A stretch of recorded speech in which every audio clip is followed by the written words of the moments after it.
We in the building. We in the building. We in the building, bitch. We in the building. We in the building. We in the building. We in the building, bitch. We in the building. Yo, what is going on, everybody? And thank you all for coming and joining us on Giants Talk. What we want to do right now, though, is we want to take some time to pay our respects to a player that didn't get an opportunity to prove us all wrong. A player that I wholeheartedly believe wanted to prove that everybody that didn't pick him messed up. And it's such a terrible story. It's such a terrible tragedy. And it doesn't matter that this individual was on a rival team. It doesn't matter that a lot of us didn't like this individual coming out of college. None of that doesn't matter, because at the end of the day, we're talking about a human being. So I'd like to take a moment just to have a little moment of silence for the memory of Dwayne Haskins Jr.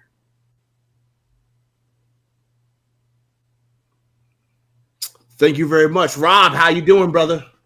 Hey, you know me, baby. Ain't no thing but a chicken wing. You know what I'm saying? Yes, sir. Yes, sir. Shout outs to Nate, my guy Nate. He's gonna if we all had time of possession, right? If we all had time of possession for the stream, Nate would have the highest time of possession of anyone else here. Man, for a guy with a big mouth, Pest loves reminding me how much I talk. I gotta say, it's something. You talk a lot. And ladies and gentlemen, the GOAT, my mentor, my teacher, YouTube Yoda, entertainer, talking sports. What's going on, Taylor? Man, with his hairdo, he's kind of looking like a Yeah. No. I appreciate you guys having me on. Pest is the man, man. You asked me to come on today. Always open to talking football. So, let's talk about Haskins, whatever else you guys want to talk about tonight. So, excited to be on the channel. Greatly appreciate that. So, we wanted to come in. And what's going on, Fallen? My guy Fallen is in the building. Fallen One the King. Shout out to Fallen. If you're not subbed up to Fallen One the King on Twitch, exactly the way it's spelled right there, then you need to go and give that man all of your support on Twitch. We didn't want to start the show off normally, right? We didn't want to start the show off with the wrestling entrance and the comedy and the funny, because listen, this was a very, very serious situation. As I said, it's a terrible story. It's a terrible tragedy, and I know that the vast majority of us have not been able to get my thoughts out there. So what I'm going to do is I'm going to give the microphone to the master of ceremonies, who is always our master of ceremonies, because there's no one that can do it better, RZeroB, and I'm going to let him take control. So RZeroB, the show is now yours, sir.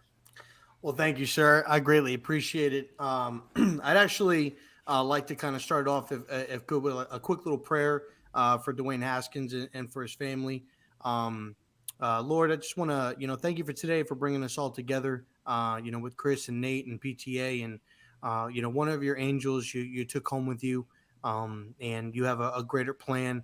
You had a small plan for him here on earth, which was to bring laughter and joy and happiness to family, to friends, to teammates, to coaches, and just being a leader. And being an inspiration for any of those younger people that pick up a football and desire to go into the National Football League and pursue their dreams. We pray for his family, pray for healing during this time, that they turn to you during this time, and don't turn to things that could steer them down the wrong path. And you know what those things are, Lord. Just pray for guidance, for love, for strength. For his family, for his friends, for his children, for his wife. Let's just continue to guide them and take whatever burden and pain that they may have, Lord, and just give them nothing but embrace, nothing but love, and happy memories of Dwayne Haskins. In Jesus' name, amen. Amen. Thank you very much for that, Rob. That was beautiful, and thank you. I'm glad that we've all decided that we're gonna pay proper respects here, because that's what's important, y'all. Okay, at the end of the day, it's a football game, and we may hate the team and we may hate the players on the team, but that's in the context of football. In the context of real life, These are real people, y'all. These are real 100%. people, and we have to remember that. Sometimes we forget that. So thank you very much for that, Rob. Absolutely. And Adam Schefter, remember, you heard it here first. Okay, Adam Schefter. Okay. Adam Schefter, you Great job. Great you job, messed up. Shefty. Great job. You messed up there, Shefty. You messed up. You messed up. All right, ladies and gentlemen, now it's time to turn it up just a little bit. Just a little bit? Okay, cool. Just a little bit. We've got a couple of great guys in the chat with Nate and Chris. We're going to be talking a little bit of sports, but we'll kind of dive in a little bit. We'll let everybody kind of talk a little bit about the Haskins situation, how it affected you, and your thoughts on it. So, Chris, we'll start with you. When you heard the news, what was going through your mind? What did you think, and everything like that? If you'd like to share. Yeah, first off, great prayer. I've been in sir. for a long time. I'm thinking about going back after that. But no, as far as Dwayne Haskins, when I first heard it, because like you were just kind of alluding to, Adam Schefter caught a lot of slack from people on Twitter. That's who I first saw it from, and I didn't even register with me exactly like what he said. I just saw that Dwayne Haskins passed away, and I was just in shock. And I retweeted it, and I think all I said was, way too young, something along those lines. And then once I started to see the backlash that Schefter got, I went back and read it. I'm like, wow, yeah, that was definitely not the right thing to say at that point in time. No, at that point, not at all. It's not about football. It's not about his accomplishments in the league. And by all accounts, it was an accident. It wasn't like it wasn't anything that he caused. So it's just a tragedy. I mean, the guy's 25 years old or however old he was. And I always liked Haskins as a prospect. I wanted Josh Allen on draft night, but I would have been okay with Haskins. I always liked Haskins as a prospect in terms of just his pure talent. I thought Washington kind of gave him a raw deal. He only got a year there, and then they decided to get rid of him. Of course, when you bring in a new head coach like Ron Rivera, that becomes a possibility. And then when he went to Pittsburgh, I said to myself, once he got traded to Pittsburgh, if there was any spot where he's going to be able to rejuvenate his career, it's going to be here. I mean, Pittsburgh Steelers know how to build a football team. Mike Tomlin's a great head coach. They brought in Mitch Trubisky this year, but Mitch, that could have been a competition. Trubisky probably would have been the starter going in, but who knows? Haskins may have gotten an opportunity to rejuvenate his career, and it's just a shame. It just blew me away when I first heard the news, and people that were making it about football. I mean, they were completely out of line. I mean, the guy's 25 years old, and it's just a tragedy. It's a tragedy. No, it's definitely crazy, for sure. I think when everybody could judge him, based upon like Washington, but we all know like what kind of a shit show is going on over there. And even in an interview, Alex Smith even alluded to how difficult it was being a part of that organization, how hard it was to focus on football and preparation because of everything that's been going on with the organization. So I definitely think he got a bad beat with there and was part of a downhill organization, but was a part of a good one in Pittsburgh. And everybody feels had a really good opportunity to potentially really compete for a starting position. And, and not to be said the wrong way, but I almost kind of was selfish. I was like, man, like what if the Giants, did draft him? Like we'd be mourning a player, but now like we'd also be figuring out like, what are the Giants going to do going forward from here in an off season? And it's a shame. It's tragic. It's unbelievable. It's, you see it I'm seeing it more and more too often. Younger players, younger people in general, just losing their life to whatever it may be. Nate, what's your take on it? And, where were you when you heard about it, and what were your initial thoughts?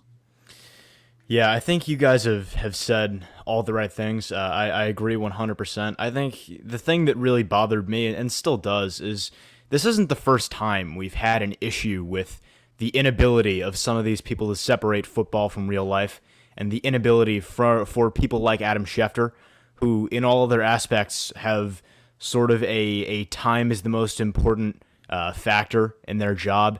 The rush to report some of these things can create some very insensitive moments, this being one of them.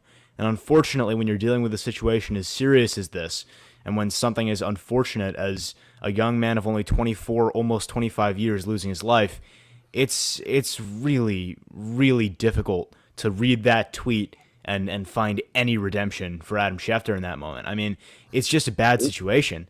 And when you see that, and it's taking a terrible day for a few select people, for Dwayne Haskins' family and friends, and that just, if they open their phone and that's the first thing they see, imagine how they feel in that moment. Yep. It feels like someone just slapped you in the face. And it just can't continue. We have to have some sort of understanding amongst the media that these are people as well. And obviously, everyone's guilty of it to some extent or another. We all get on stream and talk about players, and some of them we speak well of, some of them not so much.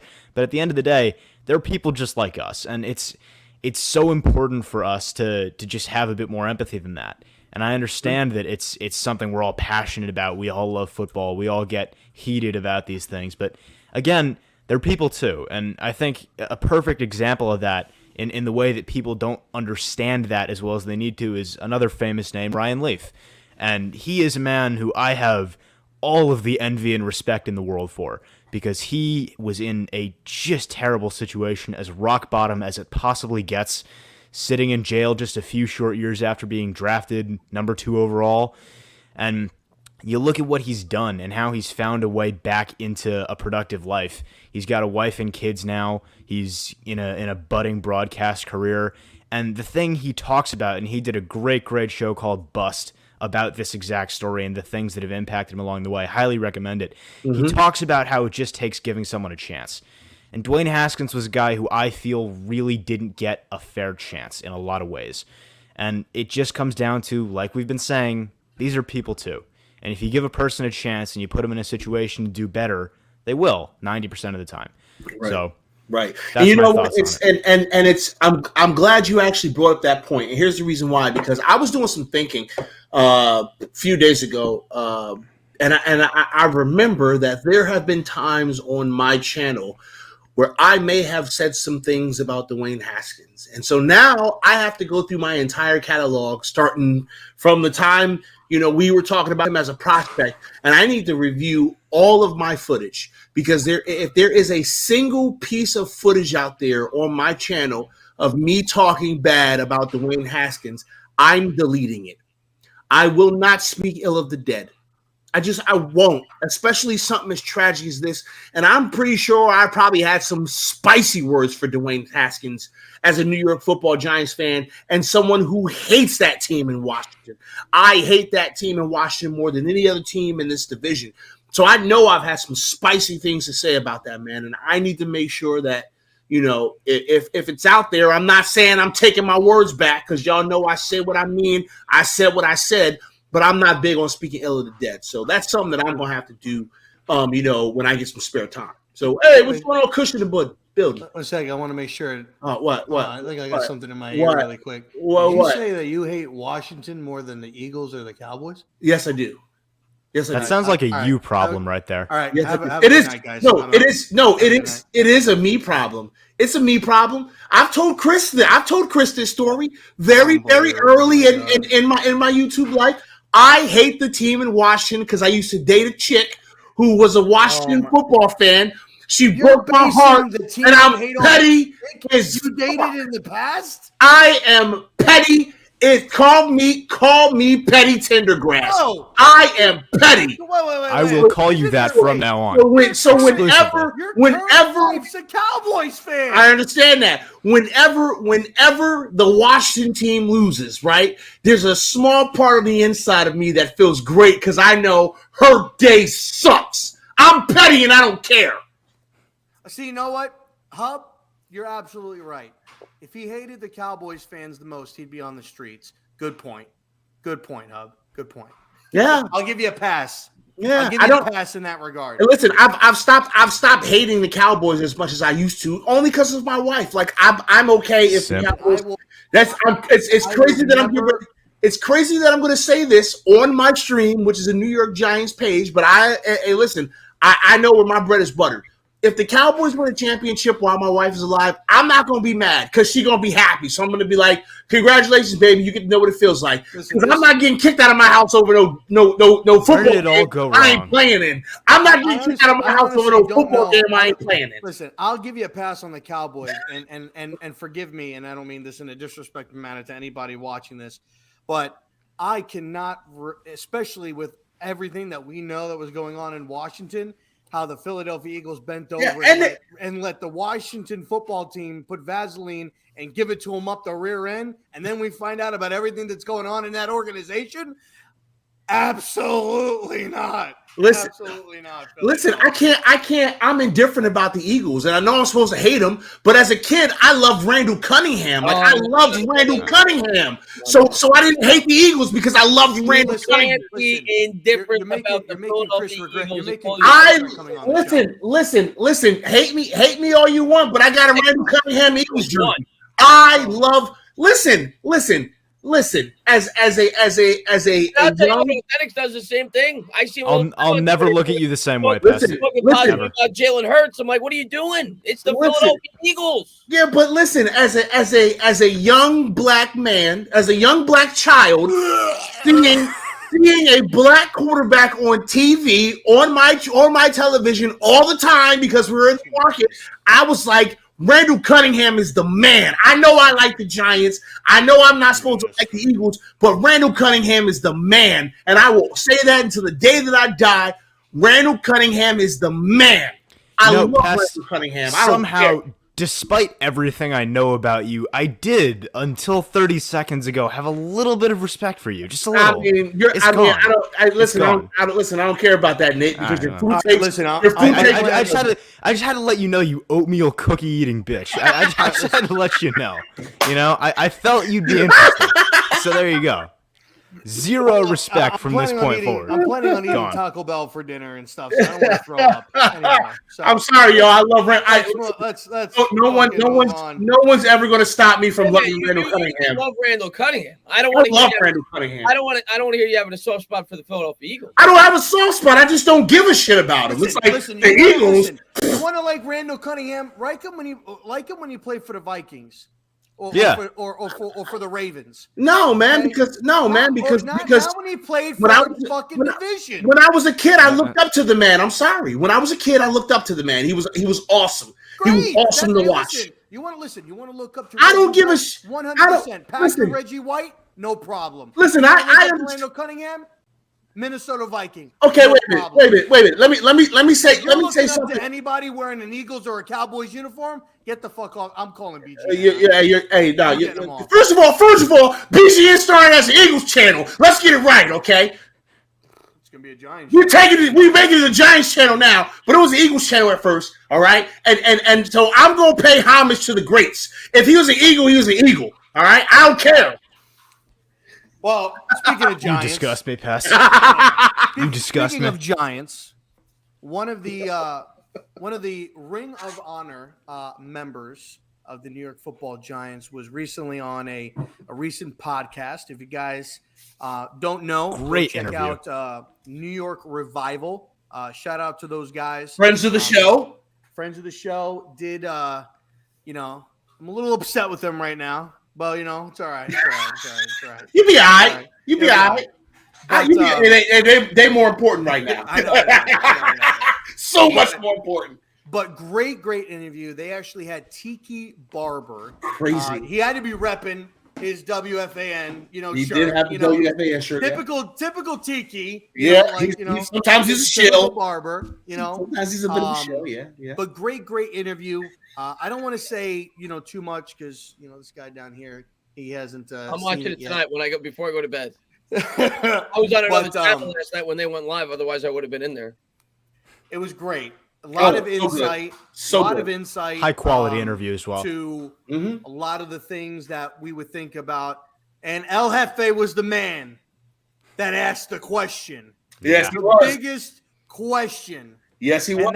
And it was the first. The first question. We ain't bullshitting. We going right to. We getting right to it. The first real fucking first question. Real question. He said, we getting right to it. He took a sip of beer. Austin 316, and he said, "Yo, You don't like fucking Eli Manning? Hey, what's up, man? What's up with you and Eli, Pepe? and he let us know about what his comments were, and they were taken out of context, and it was a funny stuff on how he got onto the field the year that they won the Super Bowl and everything like that. Funny stories. Great. So check it out. Great interview. New York Revival on Great YouTube. interview. Check him out. Great stuff. It's awesome that that us as content creators, I'll be honest, when I started watching New York Giants content, the first content creator I watched was right down here. And I was looking up New York Giants stuff, and I saw he wasn't wearing a hat during the video. His hair was all over. He was wearing a Giants uniform, and I was really looking to try to figure out like what was going on with the Giants. And I didn't have Sirius XM radio. I couldn't listen, and so I just started Googling some shit, and Entertainer popped up, and the fact that I could see how we've progressed as content creators within Giants content, and obviously you've got the teams make content.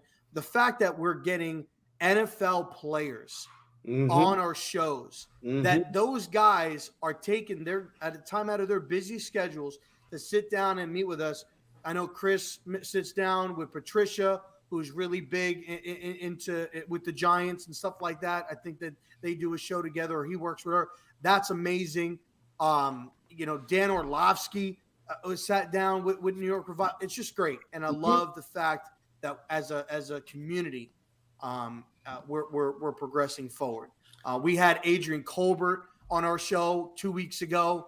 Was amazing. Absolutely great. He was talking about how he's getting e-girl set up and everything like that. He's getting e-girl set up. He's really doing that too. He's the Twitch pimp. You know what I'm saying? Like, Twitch pimp. So, but it's all love, Adrian. It's all it's all love, baby. Yeah, he already knows. Love, baby. Yeah, listen. He's OGN just like we are. So he's part of the team. Yeah, he is. He's part of the team, baby. But, speaking of OGN, Twitch streams come back on Monday, y'all. Just so you know. Ooh, a little franchise mode. Just so you know, Twitch streams come back on Monday. Just so you know. I know a little birdie told me like 2 months ago that they were thinking about playing franchise mode. I won't mention any names. Oh, is that right? Down there. Yeah, right there. About playing some Madden a couple months ago. Yeah. There's somebody that constantly calls me out, but he don't got the right system. Oh, listen, Nate. My listen, guy, I have been on this for 2 goddamn years. You have an Xbox. He's got the inferior system, so until he gets the correct piss system, off, old man. then we can play. Then I'll beat his ass in Madden terribly. Piss off, Pest. Come on. Oh, terribly. Boot up your Xbox. I'm gonna make you my red shoe prostitute. I'm gonna drop 50 on you, 100%. You gonna drop 50? No. I haven't seen you play, Rob, but I have seen Pest. I'm gonna drop 50 on him as soon as we play. I have seen you play. I'm gonna drop 50 on you. You gonna drop 50 on me? That's oh yeah, easy. Yes. Right now. That's what you're saying. You know why you can't 100%. You want to know why you can't drop 50 on me? Because you're gonna quit first. Because you like to use this. That's the reason why you're not gonna. Because you like to use this. I'm gonna drop 50 on you in the first goddamn half. I need you to use this. Okay. Yeah, I don't have $1,000 to drop on a console, old man. Not this. This. You mean this PTA? The one you can't find anywhere. This one right here. Man, you're just ducking, Pest. Just ducking. The one you can't find. You can't find these motherfuckers anymore. Just ducking. You couldn't find them when I got simple. one. Just ducking the game. That's all. I'm using this. It's because he knows he's old and he can't play, and he's gonna get his ass kicked, and he's ducking. It's that simple. I can't. It's that simple. Well, you know who's gonna get their asses kicked? I can't. I hope the New York Jets on draft night get their asses kicked. Let's talk some draft. Wait. Before we get in there, the boss is in here. Bird Gang. What's going on, Bird Gang? Yeah, the boss is in here. The boss is in here with his eagle shit, like we care. He heard me talk about Randall Cunningham, and he was like, oh, Randall Cunningham's the GOAT. Hey, Bird Gang, back up, man. Okay? No, Eli Manning's the GOAT. This Eli Manning's the GOAT. Oh, Don't forget that. And he's talking about how he got PlayStation 5, which lets me know he wants to get his ass beaten some Madden. We can make that happen. We can make some content about that. I'll do it on Twitch. I'll whoop your ass on Twitch. Don't worry about it. Don't worry about it. Can't wait. I thought we weren't doing the wrestling thing. You're trying to make a freaking promo here or something? Oh, listen, no. It was just the beginning of the show. Now that we've gotten past all of the it's so hard, we can now do like this stuff. Yeah, Fallen. Yeah, that's 100%, by the way. My man plays in strafe leagues, and he's talking crap. Anyway, draft. Sorry, we can segue now. Yes, let's talk draft. Wait. Hi, Nikki. I haven't seen you in so long, girl. How you been? I'm so happy to see you, Nikki. What's up? That is sentimental. It's been a while since I've seen you perv on girls you don't know. It's been a while. It's been a while. In full hearing range of your wife. It's been a minute. And she's right downstairs. She can probably hear me go, hi, Nikki. She can hear that. She knows. She's the only one for me. It's all right. I did a video about it today on the YouTubes. We're good. Okay, draft. Let's go. You sure? Yeah.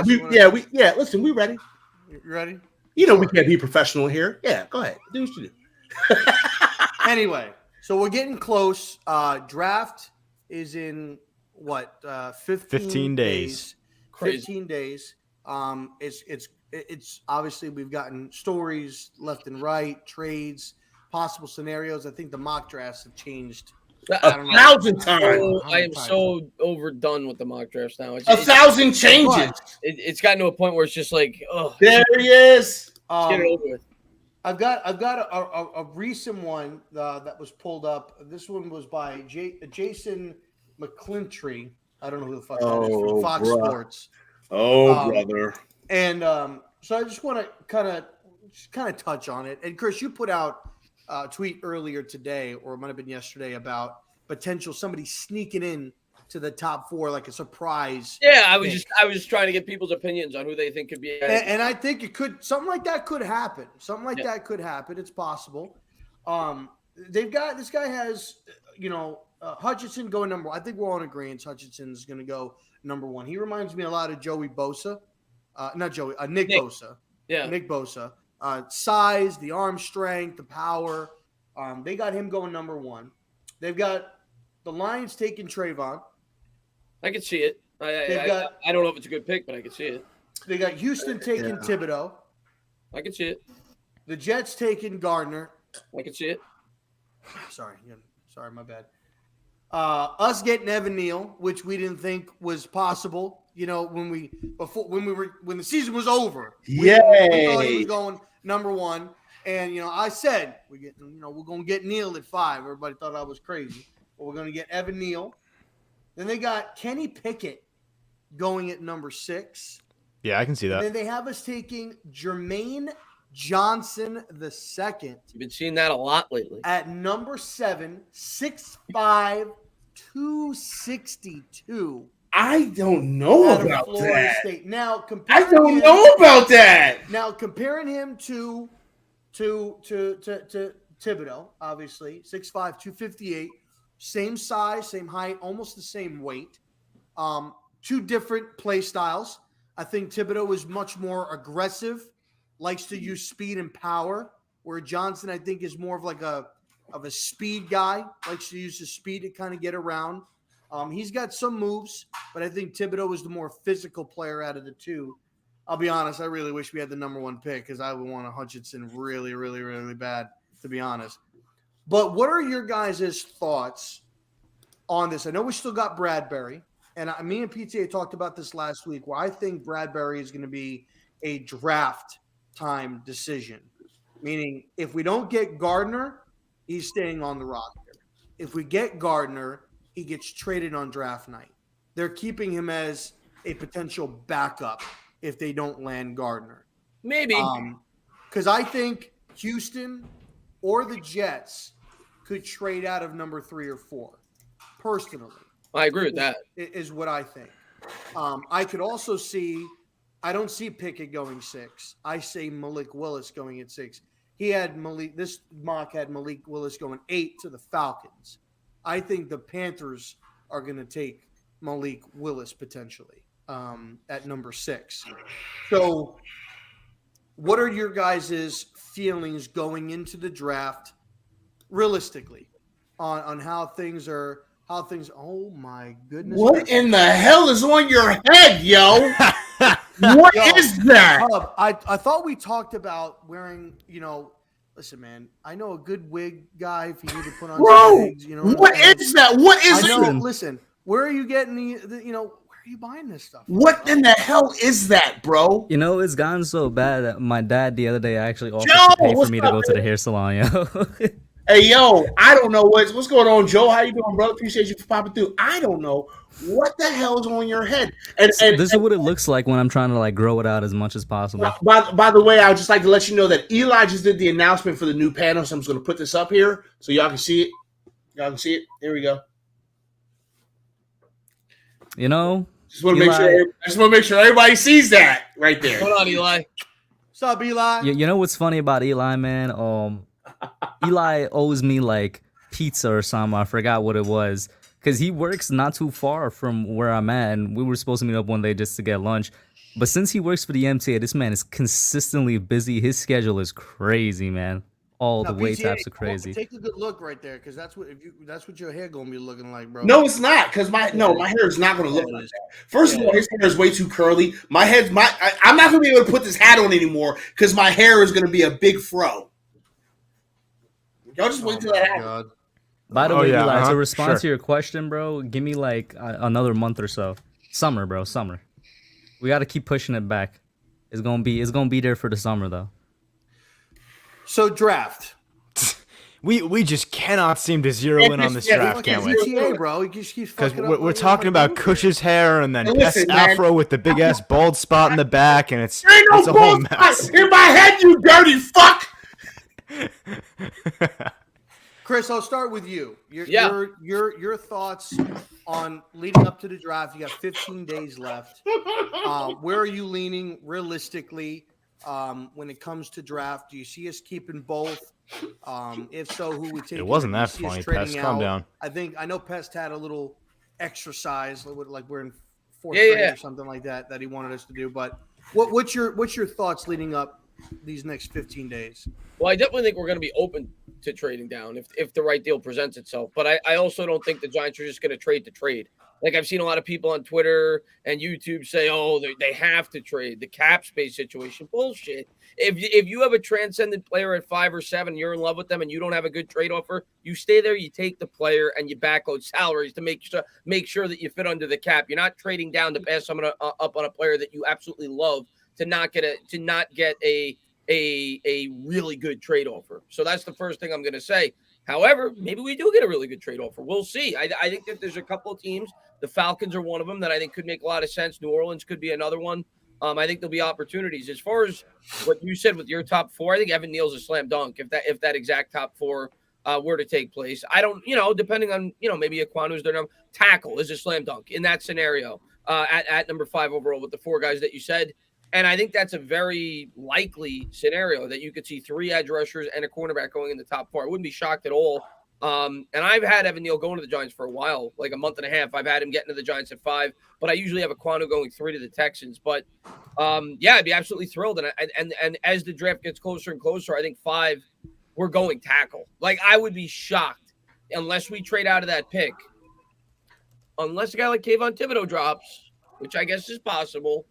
The way that I could see a guy like Thibodeau dropping would be Walker goes in the top 4 and maybe a team trades up for a quarterback in the top 4. Then maybe Thibodeau could seep to 5.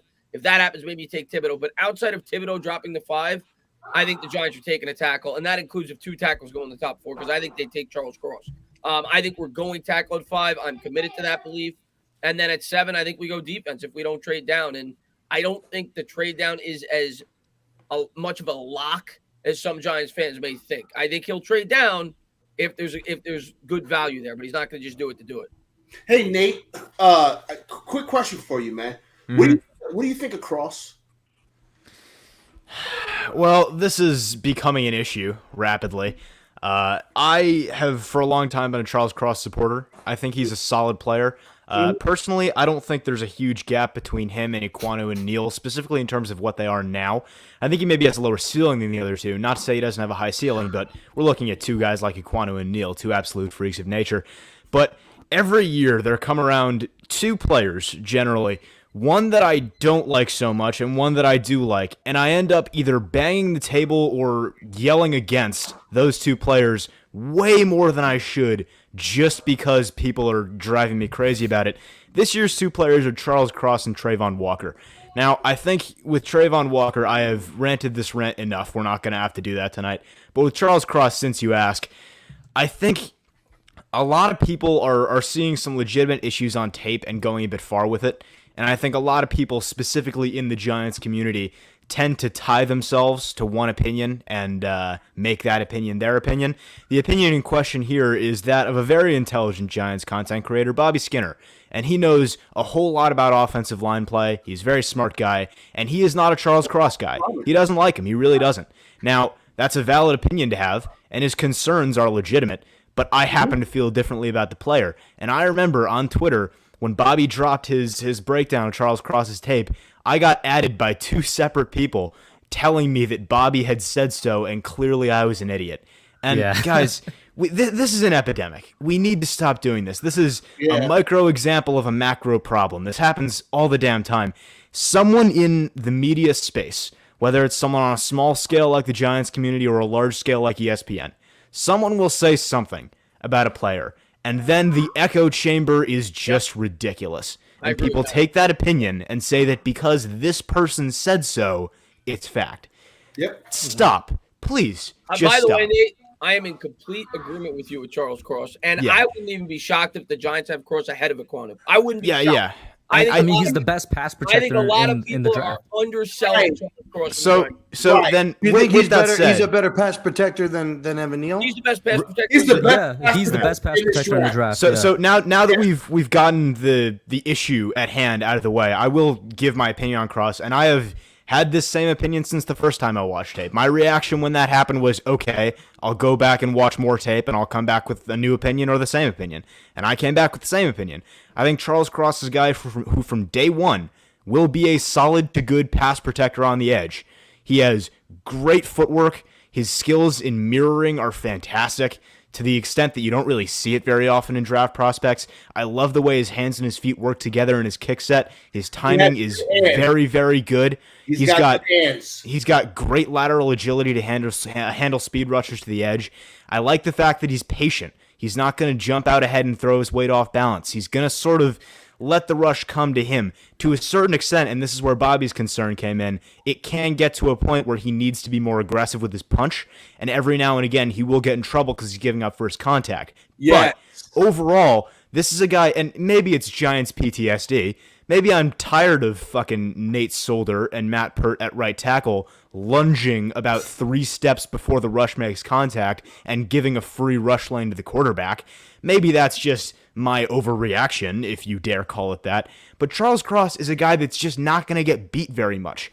The definition of Charles Cross getting beat in college is he gets pushed back. And every once in a while it'll happen, and he'll get pushed back almost to the quarterback, but the quarterback doesn't get hit.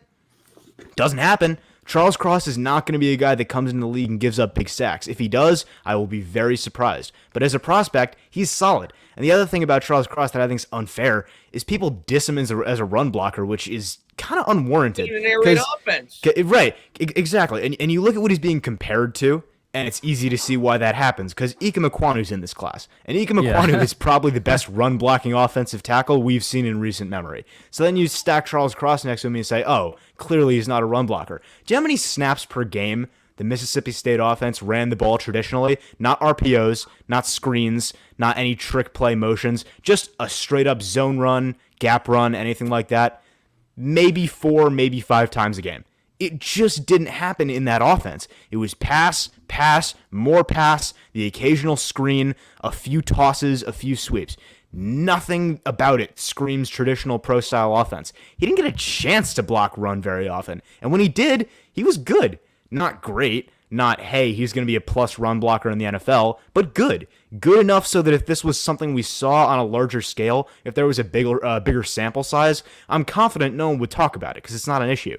But overall, Charles Cross, he is my third tackle off the board. I think at this particular moment, he is the best tackle. Like, I think if you insert all three of them into the same offense at the same time, I think they'll produce in order Charles Cross, Evan Neal, Ike Mekwonu. But if you're talking about as a prospect, obviously you're not talking about right now. So I look at it and I say, with potential included, he's my OT3. But when I say OT3, it's behind Evan Neal and Ike Mekwonu. So I would be very comfortable with the Giants taking him at 7. At 5, just because of how the board works out and how it looks right now, I think we're going to have better options available. And I'll say this too, because we were talking about the top 5. I am really, really liking the rumor mill at this point in the NFL draft season because it looks a whole lot like Trayvon Walker, Malik Willis, guys like that are getting hyped up into that space. There's rumors with the Lions and Malik Willis. You got people saying, hey, maybe Trayvon Walker could jump up to even number 1 overall. And I think that's stupid. I think it's terrible, but it helps us a hell of a lot. So if we're looking at that and we're saying what's best case scenario, we could very easily be looking at Evan Neal at 5, which is what we're seeing a lot of mocks do. We could be looking at Ike Mekwonu at 5. We could even be looking at Kayvon Thibodeau at 7. Things that if you said a couple of months ago would be blasphemous. So I think there's a lot of room for optimism, and the original thing I said about the draft way back in like January, February holds true. The Giants should let the draft come to them. We have no reason to be aggressive here. We have no reason to jump the gun, get trigger happy with trades. I think the idea is, like Chris was saying, if the right guy calls and the right offer's on the table, take it. If not, the amount of talent at the top of this class that's going to be there at 5 and be there at 7 is spectacular. And Joe Shane said it. Right now, we're exploring the guys at the top of the class and trying to find 7 guys that we really like. And at that point, no matter what happens, you're insured. You got a policy. It's good. So I think that's the best way to approach it. I think we let the draft come to us. You know, I'm glad you said that about Cross because I looked at some film. I watched some tape. You know, I'm a trench guy. So, and a lot of the things that you say are absolutely true. He is the best run blocker in this. Pass protector. He is the best pass blocker in this draft. His run block is unknown. I will not say it's bad. It's just unknown. Here's where I have cause for pause because you talked about his hands, you talked about his feet placement, his hat level, all that stuff is very good. It's all very good, but that damn punch pisses me off. It's fair. And you said that he's not going to get beat a lot, but yes, the fuck he is because he's going to lose hand fights. He's going to lose hand fights with these edge rushers. He's just going to. Because his punch is not fast enough. He's going to get I want to add on to that real quick. Oh, go ahead, RZeroB. Yeah. Just look at who's in our division. I mean, Chase Young, Montez Sweat, Micah Parsons, Dex. The entirety of the Eagles' edge rushing group, which I think is one of the most underrated edge rushing groups in the entire NFL. Like, Jesus Christ! And a lot of those guys are great with their hands, getting you in positions where they want. I'm not sure if I would want somebody that is not good with their hands. I want somebody that's going to be able to take control and have control of the rusher, not the rusher having control of the offensive lineman. Go ahead. I'm gonna just hold on before we move on. Sorry, I just want to say my disagreement comes in the fact that I think the issue with his punch is less that it's not fast enough and more that he's not aggressive enough with it. And I think okay. Yeah. So if we're on the same page here, I don't think it's an issue of he's gonna so much get beat as he's gonna be sometimes a bit too passive. Where my problem with him comes in is that can lead to them getting into his chest easily. That's different from him losing hand fights. I will go back. We can talk about this off stream. We can talk about games you watched. I don't really see him losing many hand fights. All right, listen. Again, we're gonna see because like you have to up the difficulty level when you come to the NFL. Like you gotta up the difficulty level. Yeah. So like it would not be surprising if wherever he goes, if he gets his lunch eaten for a little bit, it would not surprise me. He's gonna get his lunch eaten. The same way Andrew Thomas kind of got his lunch eaten a little bit at first. Don't you dare compare Andrew Thomas to him. Andrew Thomas had an injured leg. I think this is he had an injured leg Let's get that out there. Wait, hold on, Rob. PTA Because makes a good point, though. PTA This- makes a good Sure, point yeah. because This year, Thomas okay, right now bet.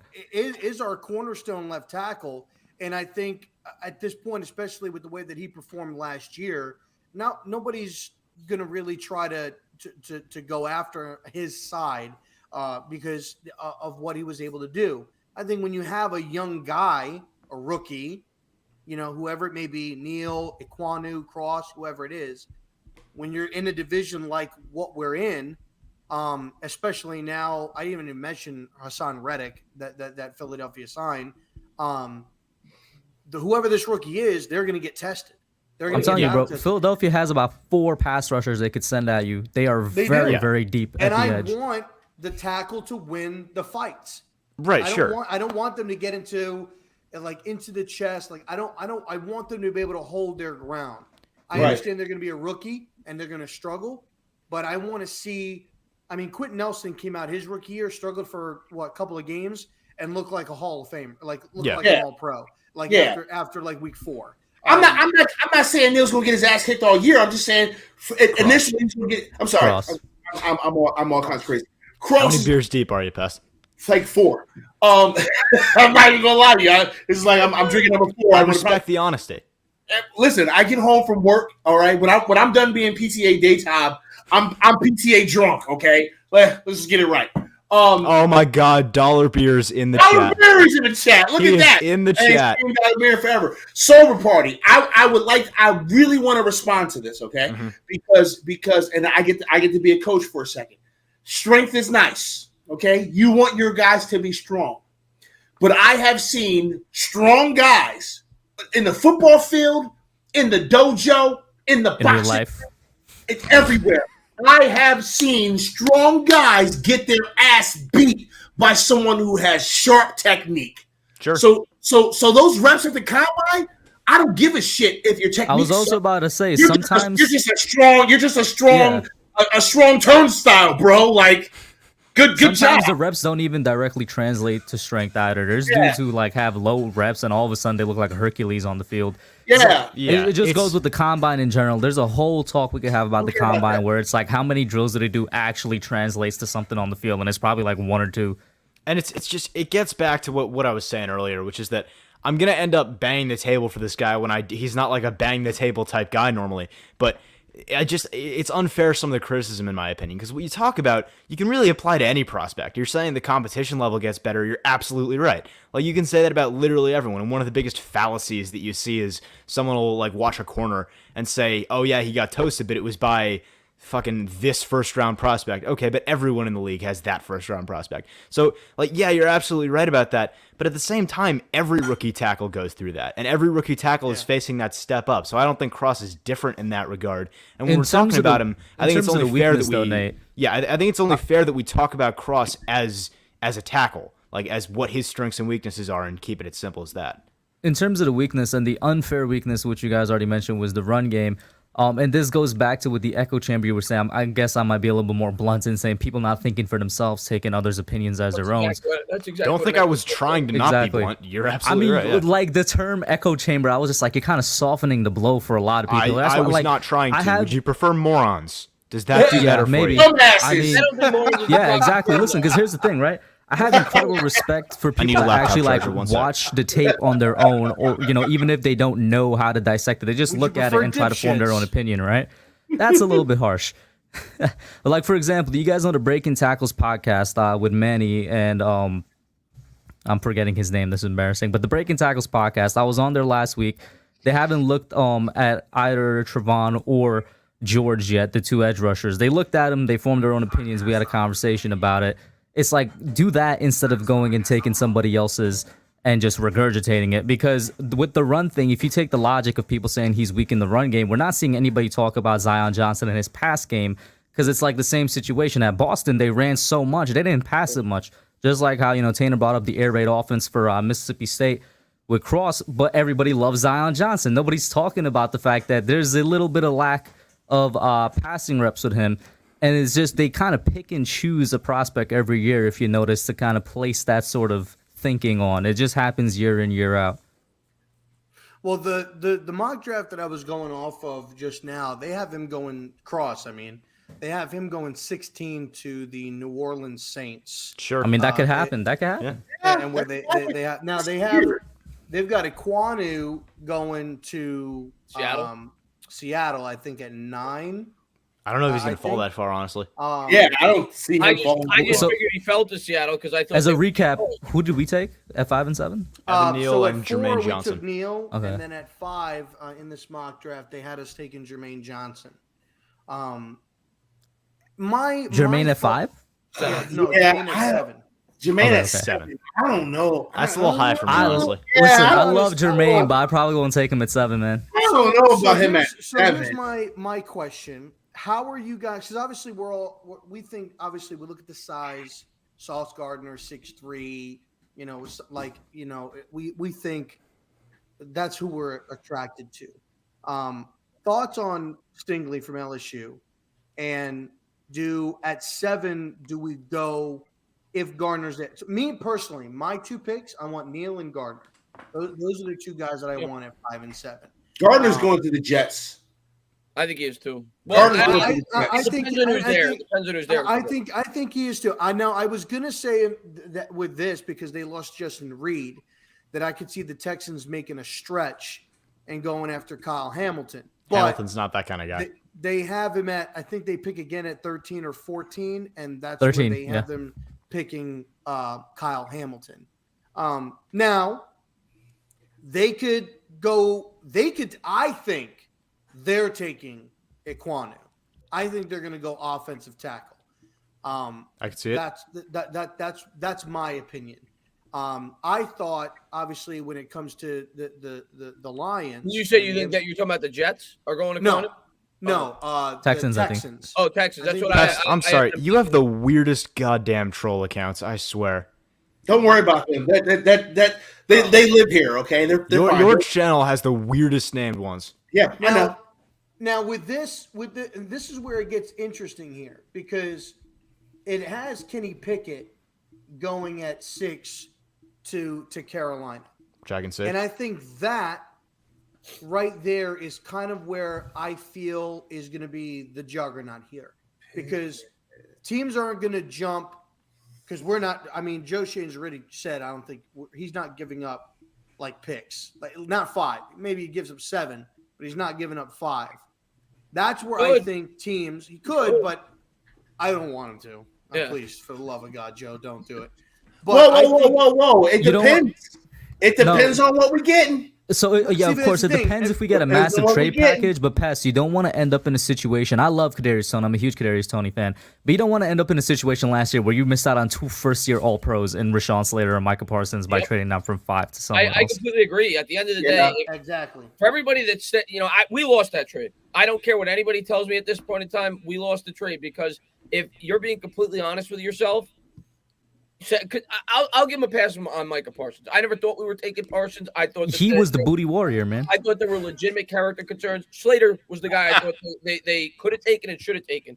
So if I asked you right now, would you rather have Rashawn Slater paying him at the 11th overall pick, mind you? Now we're going to have to pay a right tackle at the 5th overall pick. That's a higher salary.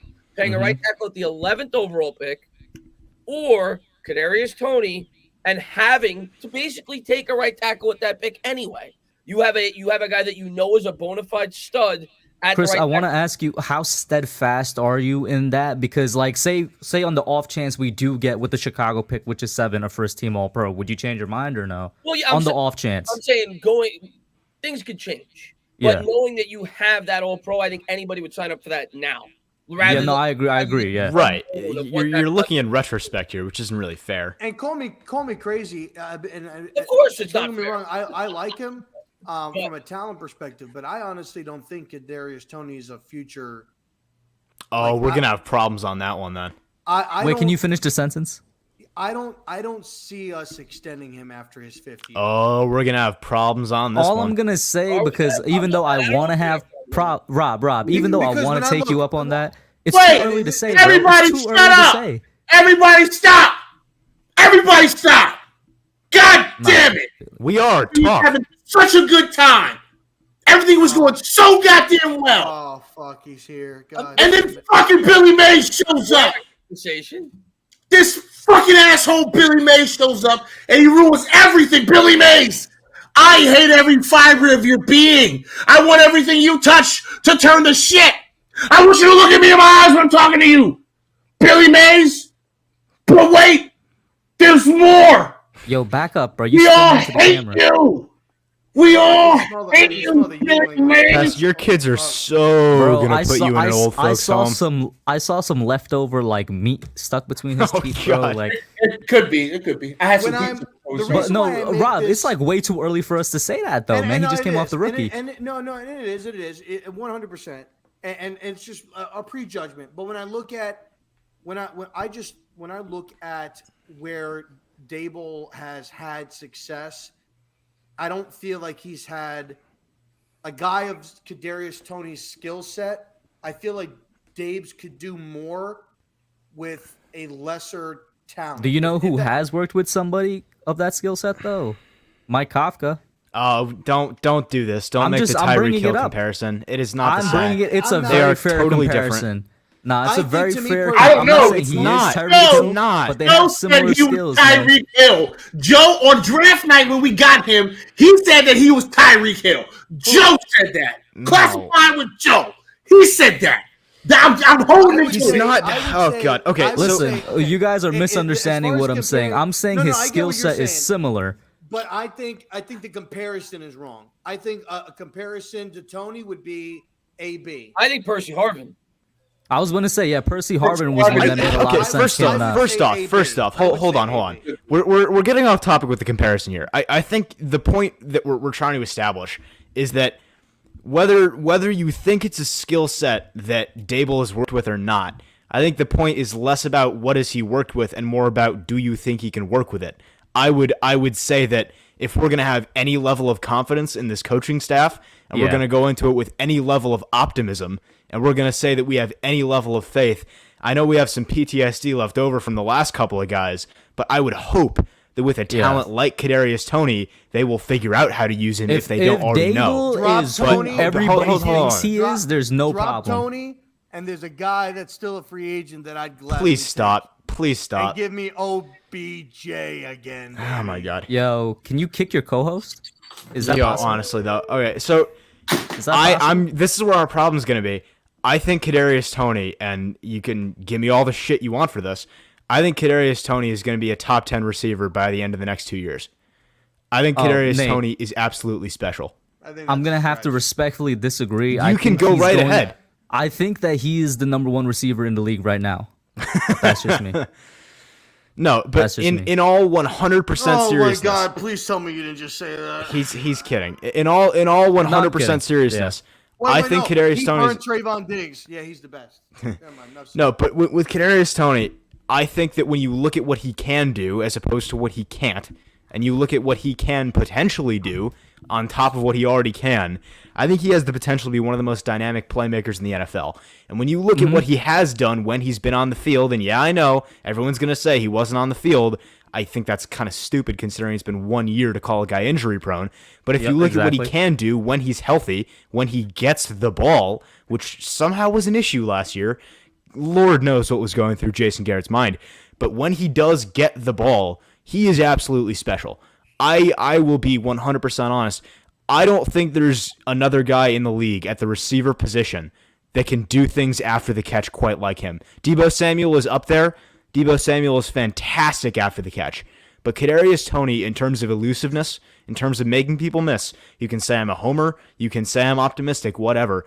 I think Kadarius Toney is absolutely special. And when you look at what he can do in terms of that ability to generate explosive plays, which is, in my opinion, the most important thing for a modern offense, if you're looking at generating explosive plays, if it can't be through scheme and beating a defensive play call, it can be through taking a check down and Kadarius Toney creating a big play out of nothing. So when you're looking at him and you're looking at the value there, I will be honest, if we don't get him on another contract after the rookie deal, like Rob was saying, I think something has gone terribly, horribly wrong. Because I look at Kadarius Toney, I think it's more difficult to take away success from a guy like him than to help him get success. Question. Answer. Let me throw up a layup here. So we take Evan Neal at 5. What if they take Jamison If you say- Williams? I will shoot myself. I was just At about to say, 7. if you say a wide receiver name, bro, Pest, can you remove him, bro? I I don't used want to a think that RZeroB carried the show. I was mean- completely wrong. You went at 6'2"? Thoughts? I don't want a wide receiver at 7, especially a receiver. I don't want a wide receiver with any of our first He's 3 hurt picks. too, right? He got hurt last year too. I Yeah, don't he tore his Yeah. ACL. I don't want a wide receiver that early. If we trade back to 16 and 19, you open up the conversation. To go back to the Kadarius Toney talk, I agree with a lot of what Nate said. I agree that I think with the better offensive play caller, I do think we're going to utilize Kadarius Toney a lot better. I do think Kadarius Toney is very elusive. However, I do think some Giants fans are jumping the gun on Kadarius Toney. Kadarius Toney last year, outside of one game, did nothing for the New York Giants, in my opinion. How many targets did he get in those other games, Chris? 2 games, I though. 2 understand that. games. And I think he could be very good. I do. I liked him out of Florida. I do think injuries are more of a concern than you're leading on. He had injury history at Florida. He missed time in 2 of his 3 seasons at Florida before he came to the New York Giants. And I think the way that he is built, I'm not saying it's going to happen, but do I think he could be a player that is more open to injuries than the typical wide receiver? I do. And I hope that won't be the case. I hope he's the best wide receiver the New York Giants have ever had. And I do think he is, of all the wide receivers in our wide receiving core, I think he stands to benefit the most from the new offense that we're bringing. I will say I think that. they all stand to benefit equally. I think Tony is. I is a just very think the good way they're going to be skill able to set. utilize him, though, with their creativity, I think he's going to be really good. And I agree with I mean, I agree with Nate and I agree with Chris. I think that Tony has a very good skill set. My thing with it is when it comes to Tony, and I knew who he was from Florida, and he had a lot. He had an ankle injury. He had a hamstring injury, if I'm not mistaken. He had a lot of injuries. Like Chris just said, 2 out of the 3 years. I don't want to get on a run, right? Not next year, but with him being there. And he's a big vocal point. And then due to the fact of his injury capabilities, he's not there because he gets injured, and it sets us back. It sets us back. That's my whole thing. I'd rather have somebody. When you look at a lot of the teams, Rob, I got a response that's kind of combined to Jamison Williams and what you're saying now. You said a couple years down the line, right? The thing is, it kind of depends on how much you prioritize the need at wide receiver if you're considering taking one that early. So if you think it's a really high need, and if the Giants think it's a really high need, then I guess they do it. But I don't think they prioritize it that high. But I do think maybe with our 2nd, 3rd round pick, even our 4th round pick, we could take a wide receiver. And I think next year is another good year to take a wide receiver high for the Giants. So, in that hypothetical run, we should be able to have other weapons to use. Like, we should be getting a tight end this year, right? Like, there should be people that if he probably goes down, we'd be able to throw the ball to. I think and Barkley also in that could be hypothetical, as a pass also, catcher. what'd you say, Tanner? Barkley too is going to be used a lot more as a pass catcher. Yeah. Also in that 100%. hypothetical If run, a couple Barkley's years here. down the line, if we're on that run, I'm assuming we have a really good quarterback, and the really good quarterback should be able to, figure out to get it to other people. I want to get your guys' thoughts on this because just thinking about it when you're talking about the quarterback. You saw the extension Carr got today. 3 years, A lot of money. $41 million a year. It's not real Crazy. money. It's not real money. What do you mean it's not real money? It's not real money. Like he's getting different money than what we think he's Of getting. course. But He's getting paid in monopoly money. That contract is fake as fuck. here's what I'm going to say. And I know it seems like so many people love Carr. Like a lot of people were saying it was a good contract, and Carr's a good quarterback. He's good. Do I think Carr is an elite quarterback? Do I think he's a franchise quarterback? Absolutely not. I think he's a guy like a Tannehill. I think he's a guy like a Cousins. I think he's in that grouping. And Derek Carr, you're talking about? yeah, I mean maybe a little bit above those guys, but in that tier. And I asked myself as a Giants fan, can Daniel Jones throw 23 touchdowns and 14 picks and throw for 4,500 yards next year with this new offensive scheme? And I worry for the Giants if he does something like that and wins 7 or 8 games. Are they going to give him a 3-year extension for 40 million? Can we agree? Because Chris, this builds on to you. I want to see if we could agree on this point, and if you disagree, let me hear your reasoning. If he throws 23 touchdowns and 14 interceptions, and we give him a contract, and we give him money. And we give him a contract like Derek Carr, can we all agree it would be a mistake? Or do Hey, people think it would be? There's no damn way. There's no way we can give him a contract Well, like the that. Raiders are saying, half the football world is saying it was a great deal.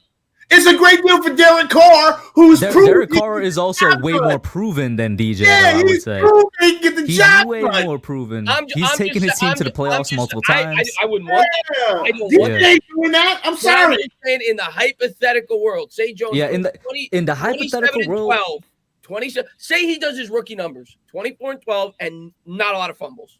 And the Giants. What's the yardage total at the end of 17 weeks of 4,200 play? yards. He plays 17 games. 4,200? Nah, bro, he not getting that. I'm sorry. Listen, I hope not. Because here's my thing, right, with DJ. And I've been a very staunch Daniel Jones defender in his first 3 years. It's just that going into this 4th year, I'm just kind of done with the staunch defense, if that makes any sense. I'm at the point where I'm like, DJ, if you don't blow me away with top 10... yeah, bro, like, and I'm not even talking about barely edging in top 10. I'm like legitimate top 10 quarterback numbers. I'm not giving you conversation. I'm not giving you money like that. Yeah. And then also there's the conversation of, even if he does that, I'm probably franchise tagging him to see if he could do it again. There's that conversation as well. Ain't Joe no money. I'm not doing it. Time out. We've already. All right, listen. Now this is where Daddy takes over. Okay. Pause Your on that. daddy? I'm not calling you that. We're calling. Why did you call him that, Nate? Oh, nah. No, do Because- not. because After now everything totally you've called him done that. on First and screen, foremost, after I everything am you've done, not- you're gonna we're try calling- and twist words, Kush? You did Really? call him that though, Nate. Mr. Alright, Banana listen. Man is gonna try that shit here. It's a really. great source of potassium. It's an Okay. amazing source of Okay. potassium and a very tasty fruit. All I right. think I'm have you gonna. know. I think I'm gonna throw up. Anyway, Okay. when it comes to Daniel Jones, I understand. I'm Switzerland. I'm kind of like out I'm the there, same and as you. looking I'm at not it. with or against him. I'm willing. To I give- really think Mhm. that he really has just been getting the shit end of the stick. When I- it comes 100%. to- 100%. When it comes to line, when it That comes doesn't to mean he's injuries, good. with everything.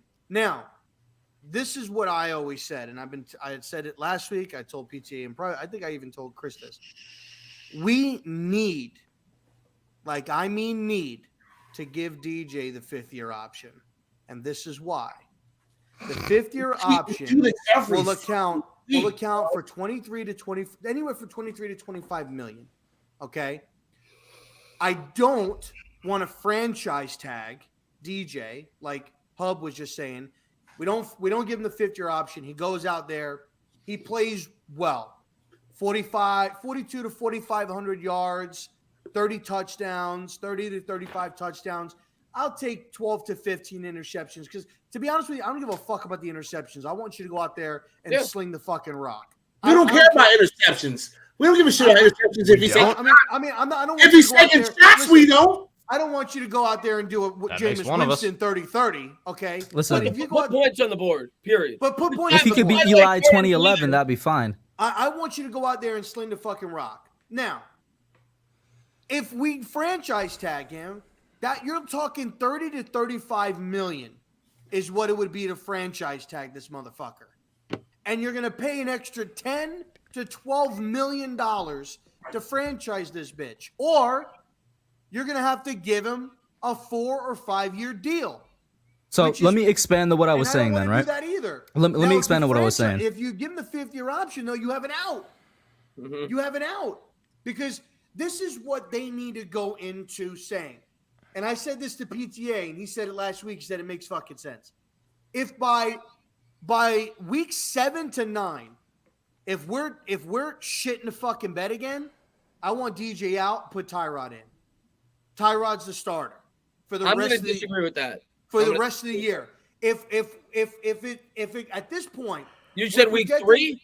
No, he said week 7. Week Oh, 7 to 9. I thought you said week 7. Week 7 to 9. Halfway At through that the year. point, we're more than likely going to have Okay. Evan Neal, which he'll be the right tackle. You got Feliciano at guard, at center.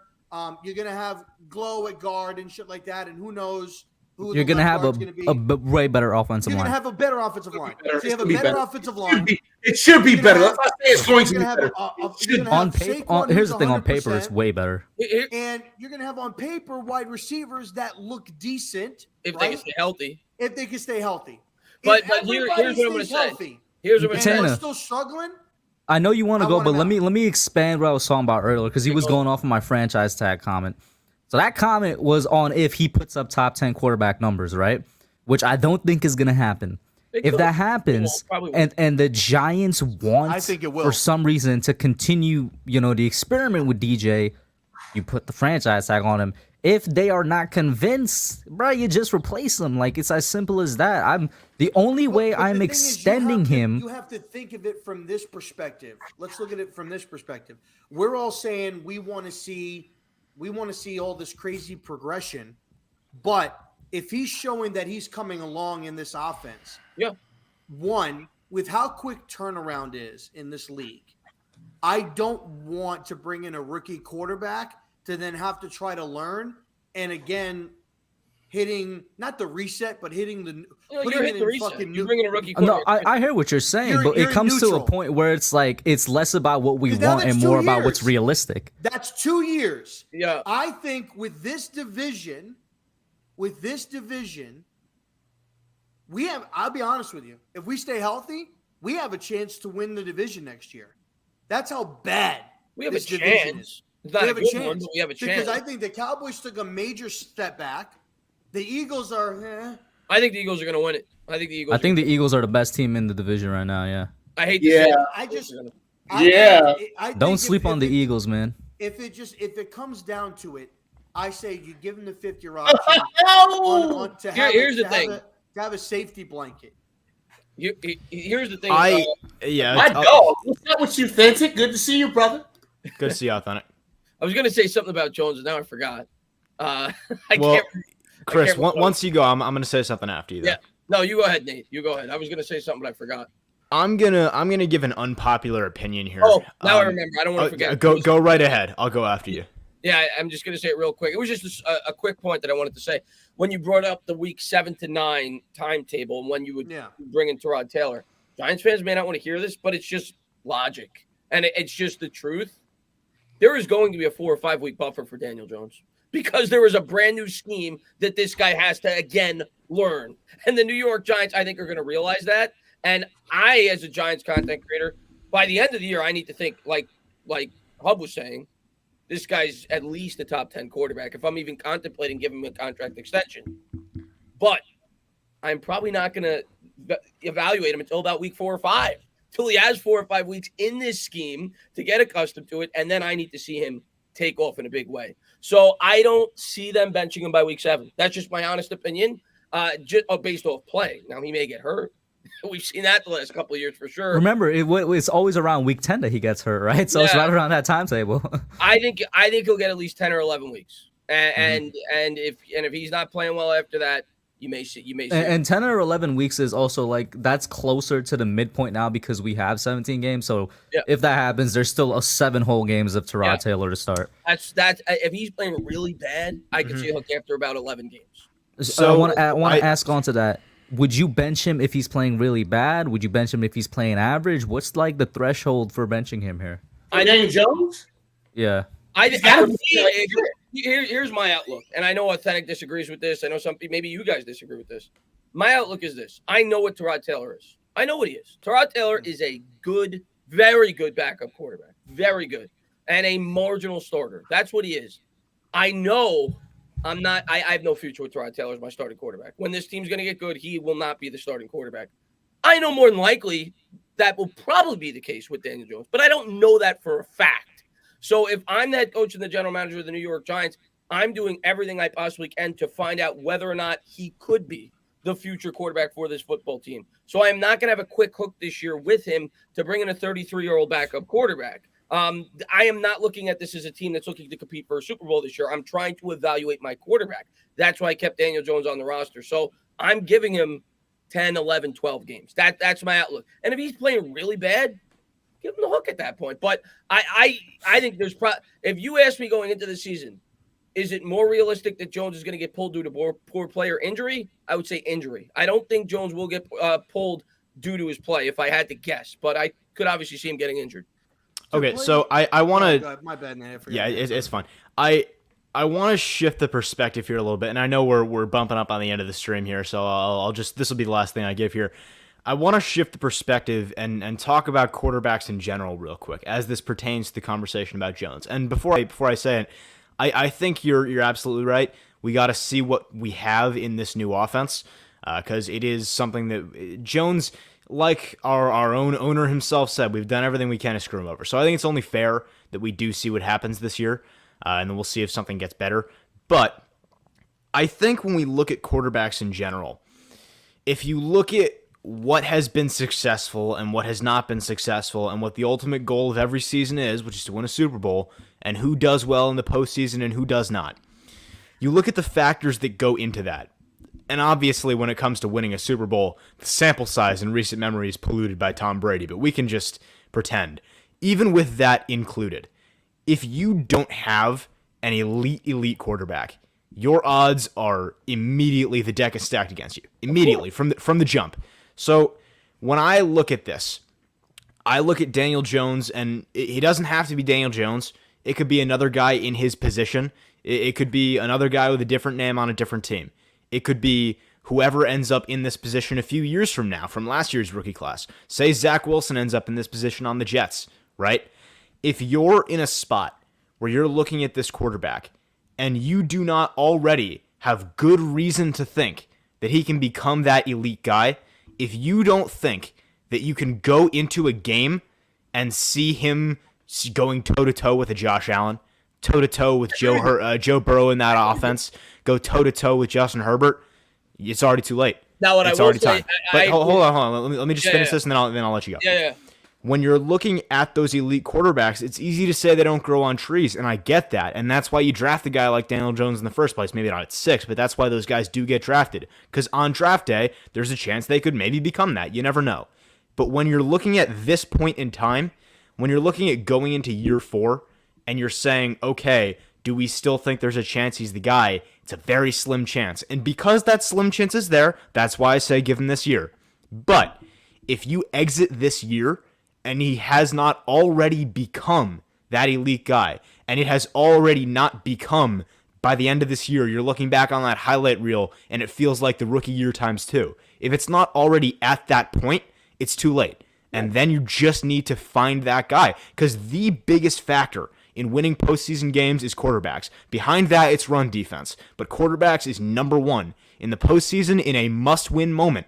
When you have a player on the field who is impacting every single play, every snap, more than any other guy on those lines, it has to be an elite signal caller. And if you don't think your guy is going to take you there, you need to understand that once you enter the postseason, and you look at these AFC teams, man, that's why I have an issue with the Derek Carr deal. If you look at the Raiders, they're going to go into the postseason and they're going to say, okay, if they make it, that is. I was going to if say, they right. If they get the wild card somehow, right? They're going to go into the postseason and they're going to say, okay, here's our team, here's Derek Carr, here's their team, here's Josh Allen.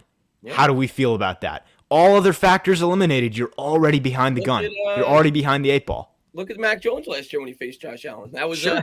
So I mean, yeah. So that you're absolutely right. I think once again, especially in today's NFL, are there rare exceptions where there are, like the 49ers this year, for example, where there are an incredible roster? Yeah, but it is very hard to maintain excellence at that level that the 49ers were able to get to with a quarterback like Jimmy Garoppolo. When you have a quarterback like Josh Allen, like Nate just said, you are always in contention every single year, and it should be every team's objective to be able to get a quarterback like that. Like you said, they don't grow on trees. So I think at the end of the year, and this will be fun to talk about all season because you're going to be getting asked it all season as Giants content creators. I think at the end of the year, if Daniel Jones has a good year, an improved year, I agree with you, Nate. I am not giving him a long-term extension. That being said, if the Giants don't feel like they are in a position to move up and get a quarterback that could potentially be that, you maybe you do give him a franchise tag. That's my take on it. Some Giants fans may not want to hear that. And we'll see how he plays throughout the course of the year. I'm with you. I want to get that elite quarterback whenever we can. But I think the Giants, if Joe Shane and Dave's even feel slightly that Daniel Jones could be their guy to protect themselves, they need to give him the 5th-year option.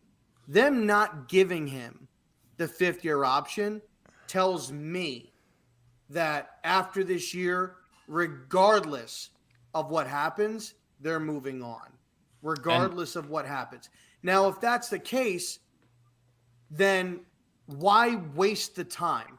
Why I would just start if that's going to be the case, because that's yeah, I don't know if I agree with that though. I don't know if I agree with that because the but Giants. That's how I'm looking at it though. The Giants may say to themselves, "I don't want to commit the 5th-year option yet to Daniel Jones. The guy's coming off an injury. I want to see if he can stay healthy for 17 games. I want to see if he can mature as a quarterback. And if he does, then maybe we do." Also, but Ray, Rob, you said something I feel like that kind of collapses your own argument. You said if they feel slightly, why would you extend the guy that you feel slightly something about and that you're not sure on? No. What I'm getting at is if they are not 100% sure on Daniel Jones, that's why they're not giving him the 5th-year option.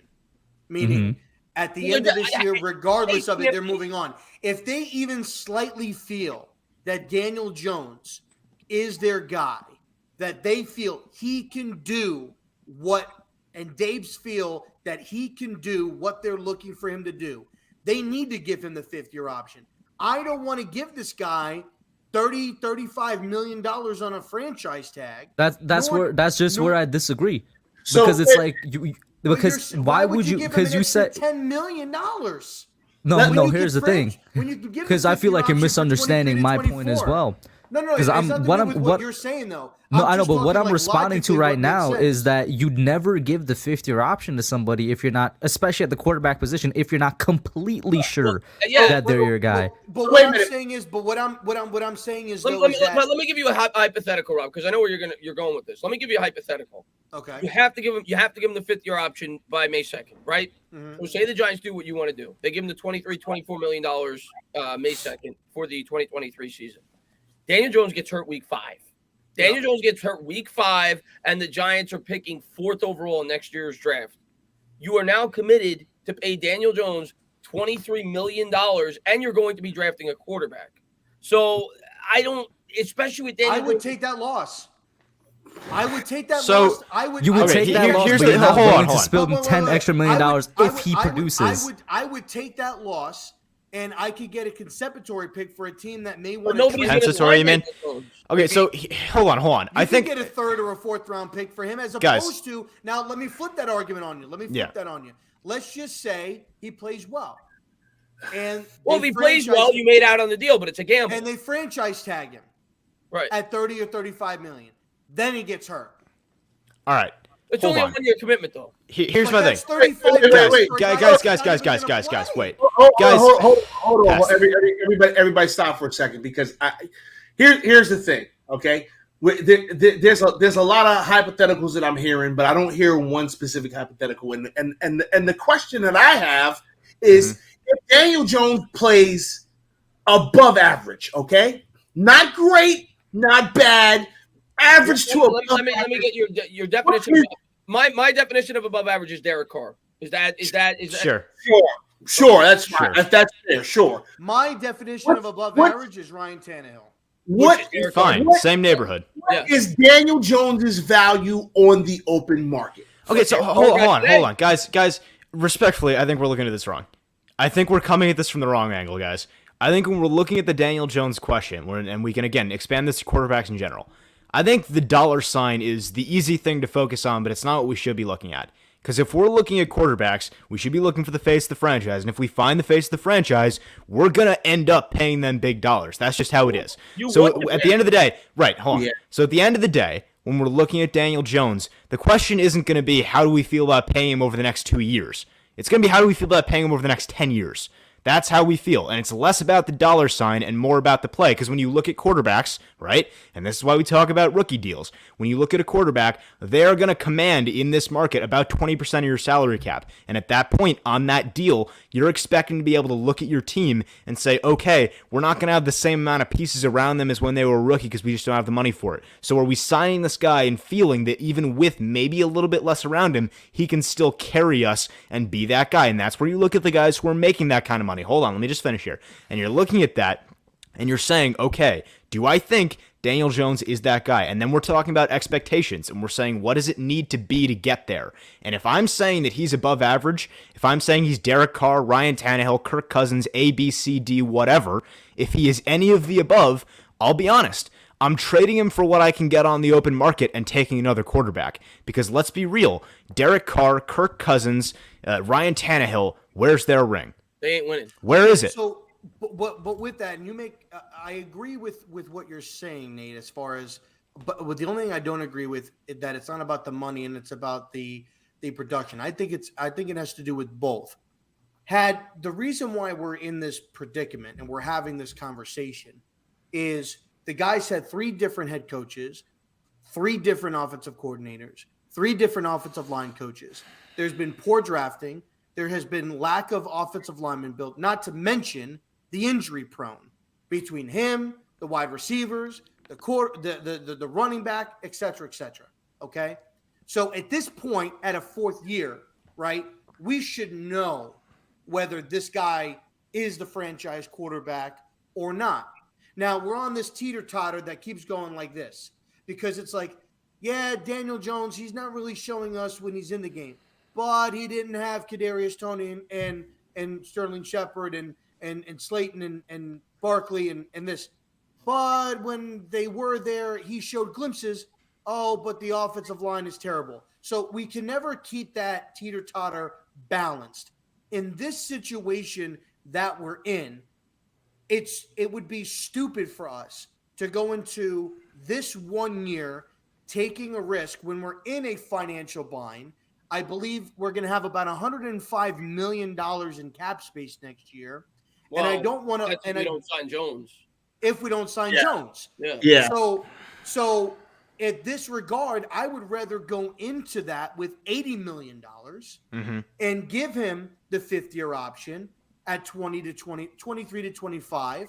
And even if he comes out this year, plays the whole year, and doesn't show us any bit of improvement, I would be okay with eating that money and getting a consummatory pick for him. But here's the thing, in your having him come out. Wait, what Rob is doing is there's 2 vials of poison on the table and he's just picking one. It's literally pick your poison. In your hypothetical, things work out for your hypothetical. That's what's going on here. No, but it's not for it to work out for my hypothetical. It's what's logic. But you're not going to get. Okay, let's play this game. Jones gets hurt week 5. What team do you think is going to sign Jones to a big enough contract where you would get a relevant contract? Someone will sign him. That's not the point. You're also misunderstanding how compensatory picks work. Either way, we're taking the risk. No matter how. It's also not how compensatory picks work. It's based off the amount of money the guy gets. So it's less. No, it's if you're looking at compensatory picks and you say, okay, if Daniel Jones goes out and signs somewhere, it's less about that and more about how much we're giving and losing on free agency in general. So if you're looking at him. We have to see if we sign somebody of equal value. So the overarching point here is we're getting sucked into looking at the wrong thing. The point is, if Daniel Jones is the guy or if he's not the guy. That's like, if you really want to be dedicated and figure it out and give him every shot, which there's an argument for, sure. That's about this year and maybe worst case scenario next year to figure that out. Great. Either way, hold on, Pest, just let me finish. Either way, at some point, assuming we are not the Cleveland Browns, at some point we will have a franchise quarterback. And at that point, we are going to need to pay that franchise quarterback about 20% of our salary cap. Right now, that's $40 million. In 5 years, who knows how much that's going to be. But the point being, at some point, you're going to have the face of your franchise, and you're going to need to pay that guy that much. Now, what we're talking about is whether Daniel Jones can be that guy. And you're talking about the risk, Rob, and you're talking about the min-max with the risk and reward, and that's very valid. That's very fair. But at the same time, that's thinking small picture. When you're looking at Jones and you're looking about what he could become and you're looking at the team, after this year, that is all the time we have. At that point, if you dedicate another year on top of that to figuring it out and giving him a fair shot, you're screwing with the timetable of the rebuild. But the thing is that we're losing money regardless. Because if he comes out and plays decent enough to the point where now we're going into the offseason having an argument of whether we should. That, though. The way I look at it, here, and here's the other thing I'm going to say, Rob. But how much money would you be rather okay losing? I'm going to give you another thing to your point. if Daniel Jones, say we sign him to the 5th-year extension, say they do what you want to do, and he has a 35 touchdown season, he's not Hub, playing. I will destroy you. He's Do not start this in chat. option. He's going to demand that the New York Giants give him a contract extension. So I don't think I that will there's. end you. What'd you say? He's talking to Kush being Kush. Don't worry about Kush. No, Keep going, Chris. no. He But said that's my line Archie of Manning is the fucking. I don't vision. really see the point in giving him the 5th-year option. If he has a great year, he's not going to play in the 5th-year option. He's going to want a contract extension. That's the way it's going to work. Okay. So then that leads me to my question. Then let me lead you to this question: that if he plays decent enough, are you ready to commit to him for 4 or 5 years? No. No, Okay. the point is, it's not about if he plays decent. Time out. Nate, time out. I gave you your time. If you're not ready to commit to a 4 or 5 year deal, the only other option was what Hub suggested, obviously, which is the only logical option, which is you weigh free agency and you weigh the draft. And then do you want to wait until the draft? Is there a quarterback in free agency that you think that you can go with? Okay. If not, then your only other option is to franchise tag. Now, you have to make that choice before free agency because that's when the franchise tags get issued. Now, if you franchise tag him at 30 to 35 million, because that's what it's going to be, that's the average, okay? And then he comes out and he flops that year.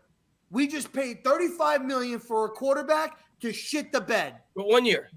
For 1 year. Yeah, for 1 year. Now, wait. My team play money with a quarterback and shit them every year. But if we give him the 5th-year option, let him come out and he plays this year, and he plays the same way to where we're like, do we extend him or do we franchise tag him? And then he comes out the following year and shits the bed. I'm okay with losing $24 million. The one thing you're not 35. including in that part of the scenario, though, is that you included in my scenario of the tag is that we couldn't find a replacement. So are you just saying we magically find a replacement in your scenario, or are we entering that year with Daniel Jones' 5th-year option that we're wasting money because, like you said, he didn't really prove himself and we don't have a quarterback? So it's like, what are we talking about? Guys, we're projecting 2 years into the future. Yeah, I'll be honest. I don't think any of this matters. Hold on, Pest. Once you get to the point where you're saying after this year, I don't think it fucking matters at all. If you're being smart and you're looking at the best interest of this franchise, you're giving him this year, as he is right now on his rookie deal, and at the end of this year, either you're going to be paying him like a quarterback with a real deal contract extension, or he's gone, straight up. Like tag and trade, letting him go, whatever it is. But the point is, either he's going to play great, and he's going to be that guy in Dable's system, and we're going to say, yep, there's our guy we think can lead the franchise into the future, at which point you sign him. If he doesn't, move on. That's where it is. I feel like it should be very cut and dry. If that's your mindset, I'm trading him on draft night and I'm taking Kenny Pickett. I'd rather Why? the reason. What kind of sense does that make? Oh my goodness. What kind of sense does that make? Or you know what? I'm cutting him and I'm going to start Tyrod. I'm not going to. Why would I? If that's the mantra that we're going to be going in with, whether because I'm not ready just off of 1 year, right? We're ready to crucify this son of a bitch after all the injuries. Ain't nobody out here crucifying him though. No, we're not. Nobody's out here crucifying him. What we are saying is, what I'm saying is Yo, that can I hear everybody's Pest, putting though? this on his. Yeah, as we've been far as, interrupting his Pest a lot. Maybe yeah, we y'all should go. God damn, this is my goddamn channel. Listen, here's the deal, okay? Like, fuck all this bullshit. Fuck all this what ifs and all that shit, okay? Daniel Jones has this fucking year to show us he belongs here. Fucking 5th-year option, contract extension, franchise tag, or trading his ass on draft night. It don't fucking matter. The only thing that matters at this point is Daniel Jones has this year to prove he's an NFL quarterback. And if he doesn't, then this bitch is going to be a fucking backup, and we're not going to be talking about this dude. Same thing for Saquon, by the way. Now. Daniel Jones is going to come out and have either average or slightly above average. And I'm telling you right now, they're going to sign him to a 5-year deal. And if they sign him to a 5-year deal or over a slightly above average season, everything gets shut down. The whole channel gets shut down. Twitter gets fucking deleted. What's going to fucking happen? Fuck out of here. And that is what's going to fucking happen. He's Fuck gonna out- have fuck outta a here. Slightly Fuck outta above here. average fucking year. And Fuck the outta Giants are going here. to give him a 5-year fucking deal, and he's going to shit the fucking bed. Watch. Listen, if he's great, I hope he's great. I hope he's the best thing since fucking Joe Montana. Okay? Joe Montana. See, this Joe- I disagree. whatever. I hope. But Chill, I was a quarterback. I But- disagree with Authentic's comment, by the way. If he proves it, why wouldn't you just keep the guy? Like, if he proves it, you make the money work. You keep your I quarterback. think what Authentic is saying is kind of what I was saying earlier, which Authentic, is that get your even if he fucking ass has in here, that bro. like top 10 like season, Chris, I'm still hesitant maybe to I'll give it to him definitely- because of I want to consistency. hear that beautiful fucking on-air sexy commentating when voice. Get when your he fucking says ass in prove here it, the now. way I interpret that is he proves that he is a guy I want to invest the next 5 to 10 years in. Yeah. That's It could be my interpretation is what I was saying earlier. He could come out here with a top 10 year, and I'm still not sure if I give him the money because he's had consistency issues throughout his entire career. We're also falling into the trap that literally every goddamn football conversation gets into when you talk about roster management, whether it's quarterbacks, running backs, tight ends, any goddamn position on the field. This always happens. We're starting to get into should versus will. If we're talking about what will happen, this is the Giants. We're only going to draft Kenny Pickett anyway because we suck and we're terrible. If we're talking about what should happen, then let's have a conversation. We'll talk about what's logical and what's not. That's where we've been. Now we're starting to talk about what the Giants will do. Who the fuck knows what the Giants are going to we don't do? know what they're gonna do.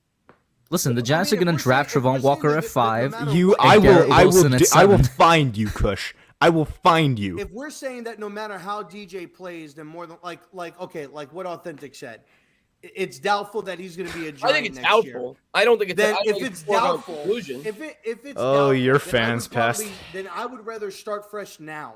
But no. If you don't believe in a quarterback, you don't just draft a quarterback to draft one because then you end up with Daniel Jones again. Exactly. Yeah, That's what we did in exactly. 2019. We drafted when we should not have Because we drafted. felt like we had to. Because if you Like take you're Kenny saying. Pickett, And that's the way I view a lot of this draft class right now. yeah, I'll be honest. If there was a quarterback in this class, I would if take there Kenny was a guy Pickett. at our pick that I thought like, if there was a dude that I thought was gonna be that guy, Take I him. would draft him. I Yeah. would. And then I'd say, all I right, think Daniel out of all Jones, the this is your quarterbacks year right while now- he sits the bench. We'll see what you can do. I think out of all the quarterbacks right now, I would take if I had to choose one, I'm taking Kenny Pickett. That's your L to hold. I look at Kenny Pickett. What are you going to take? What, Nate? You're going to take Malik Willis because he threw a 65 Madden pass? Kenny 65 Pickett's yard sucks, Madden man. pass? Malik Willis has been good since before that Kenny throw that Pickett Zach to me is Wilson Daniel made. Jones support Oh too. man, we're talking about that pro day throw that every That's prospect what I'm makes. saying. He's been good Don't since get before the that pro fuck day. out of here. Don't start with Yo. that nonsense. Malik Willis is going to be like another Trey Lance. He's not Oh even my close. God! See, I this didn't- Trey Lance Hasn't hasn't even started started much yet. yet. What do you mean another Trey are you Lance? We haven't saying even right seen the now? man play. What are I your give him, takes whoever tonight, drafts bro? him, I give him 3 years, and then he's going to be on the streets. Or 4 Oh, years. that's your opinion. That's Daniel Jones, As a bro. wise That's man might say, just you have a right described to be Daniel wrong. Jones. Y'all thought I was drunk. Rob's drunk as shit. Bro, listen, why? Rob, listen, it's more likely that in 2 years' time, Daniel's going to be working at a McDonald's than starting for the Giants, bro. Look, I tell you what. How many quarterbacks were taken in last year's draft? Last year, was it like In 4 the or first 5? round or overall? Like overall, that I that believe are 7. potential- 7. Okay. I can tell you right how now, many, I know how it many for of sure. those? How many of those are obviously? I think David Mills was Davis taken Mills, last year. yes. Davis Mills. Okay. So out of those 7, after seeing him play, there's only 2 quarterbacks that I think will probably remain starters, and that's Mac Jones and Davis Mills. Everybody So else. we're just on the Everybody instant else will be reaction. on Off the tonight. of Is that what it one is? year, bro? What is Everybody what else is will with be on this? the- Off We've of one already given year. up on Trevor Lawrence. Yeah, off of 1 year, bro. Off a Off of horrible 1 head year. coach that they wanted to fire Rob, halfway through the Urban season. What's Meyer going was on with you probably tonight, the man? worst head coach in the history of the NFL. There were reports last year of people that were close to Trevor Lawrence that said Trevor Lawrence was the last one to show up to the facility, Oh, and he was this the is he was the ridiculous, first one. man. Rob, he was here's the the first thing. one to leave. And Here's the thing. Two he's things. not. He doesn't care about football. 2 things. Like he's not. He doesn't care about The football. Golden Boy? invested into football. PTS Okay, is two what things. Two things. PTS Two things, Rob. not Rob. aligned So with first of all, opinions and thoughts first of all, for R0B him- on this stream tonight. I just him want everybody not to know being that. him not being like, you know, up in practice and stuff could be a direct result of Urban Meyer being the worst coach of all time, right? But Mike, also dude. B, those Urban were Meyer's reports. There were a also Hall of reports Famer. that Pest slept with Shakira. It doesn't mean that it happened. Here's my opinion Whoa, on Pest. You suck with Shakira. Bro, I did. let's go. Yeah, I did. Let's go. Here's my opinion moves. on Trey Lance, by the way. I completely disagree with you about Trey Lance. First, let me ask you a question, Rob. Would you say the 49ers over the last 5 or 6 years are probably the best organization, if not the best, one of the top 4 or 5 teams in terms of roster evaluation? 49ers give up 3 first-round picks to get this guy.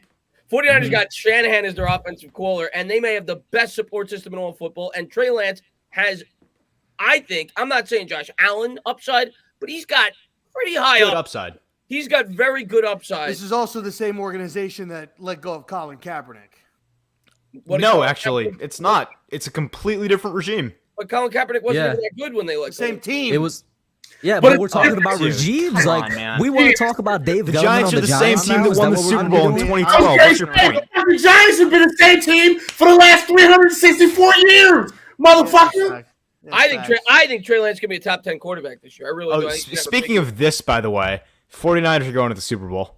if Trey Lance is as good as I think he's going to be, I'm with you. Oh my fucking god! They could. They're- No, the NFC is dying, and the 49ers are coming up at the right I time. can see Trey Lance doing what Colin Kaepernick did when he replaced Alex Smith. It's I going to can see be. it. Listen, let me ask you a question, and then we're going to wrap it up. Nate, do you believe? Let me ask this. How Wait, do many we have to people wrap it up believe- now? I mean, we're going to end the stream, but we can all stay in chat if you want. Oh, you guys can't go any later. Okay. I mean, you got to talk. You got to talk to this guy.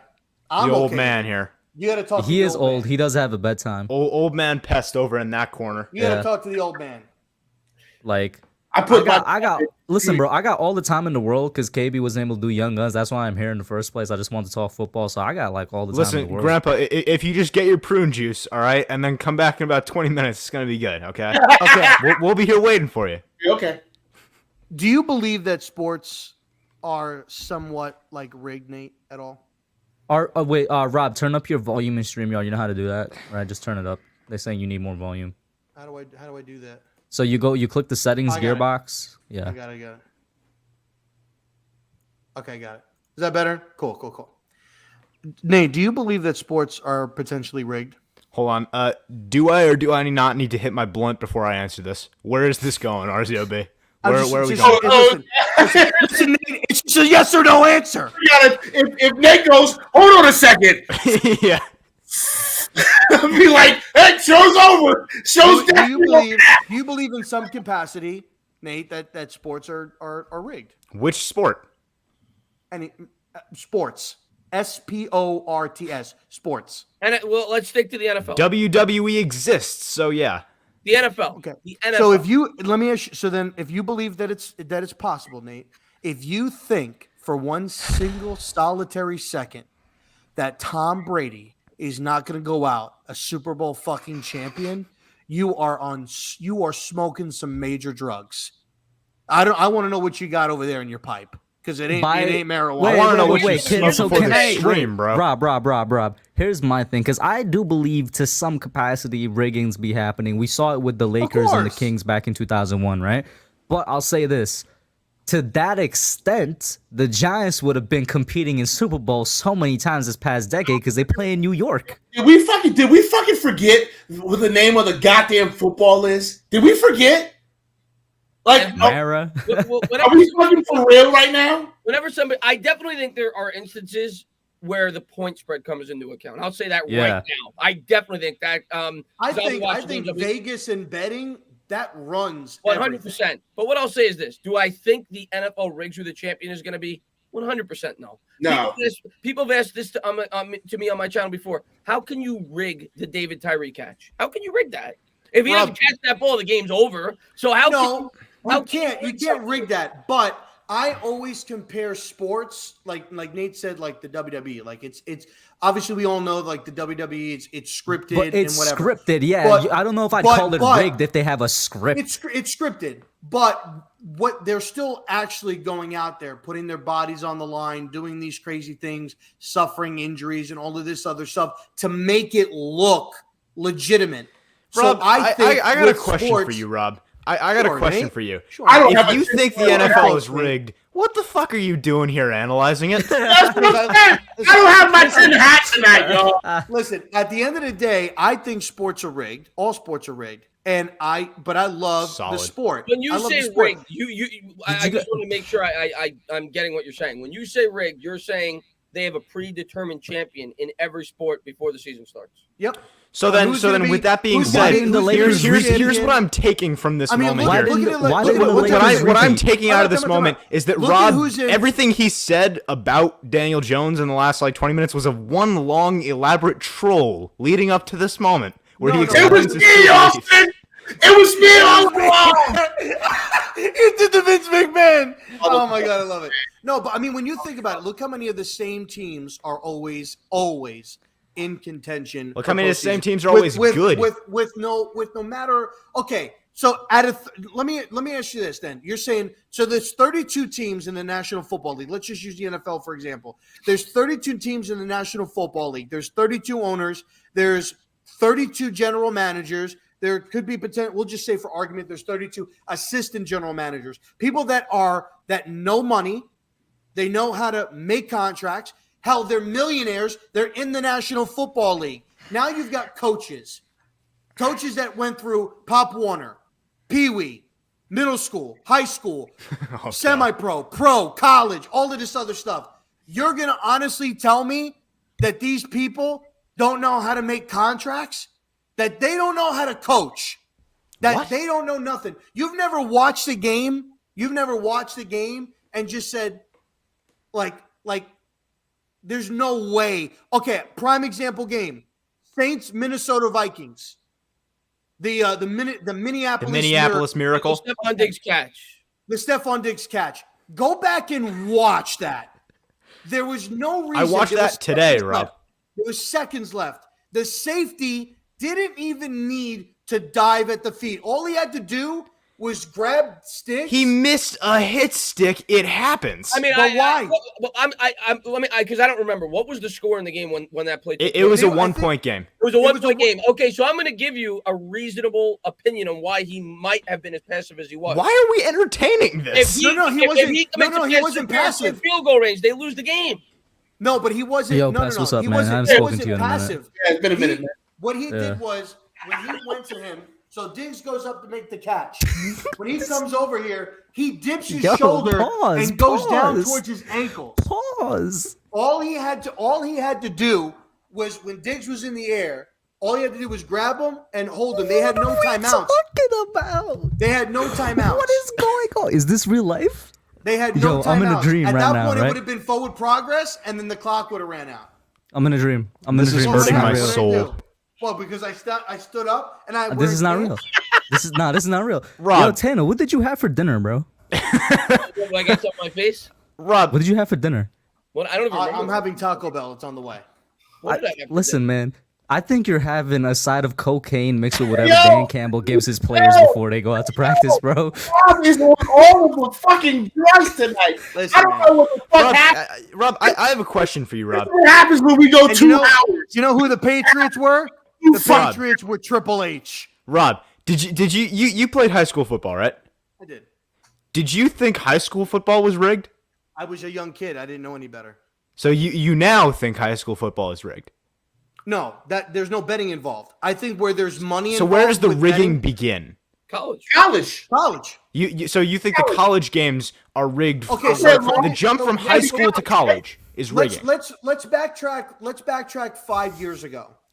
How about we start at the inception of the NFL? How long has fantasy football been a thing? Anybody know? How long? For like 30, 40 years, maybe? Decades, okay. yeah. Forever ago. Now, since the last, 3 years, isn't it astonishing on how much the NFL, who never advertised like fantasy football, like betting, like they talked about fantasy, but they never sponsored and talked about DraftKings, FanDuel, stuff where you can actually make money doing it. They've always talked about fantasy football because fantasy football has always been a thing. Now it actually goes into like all of their financing. Like they're pushing it.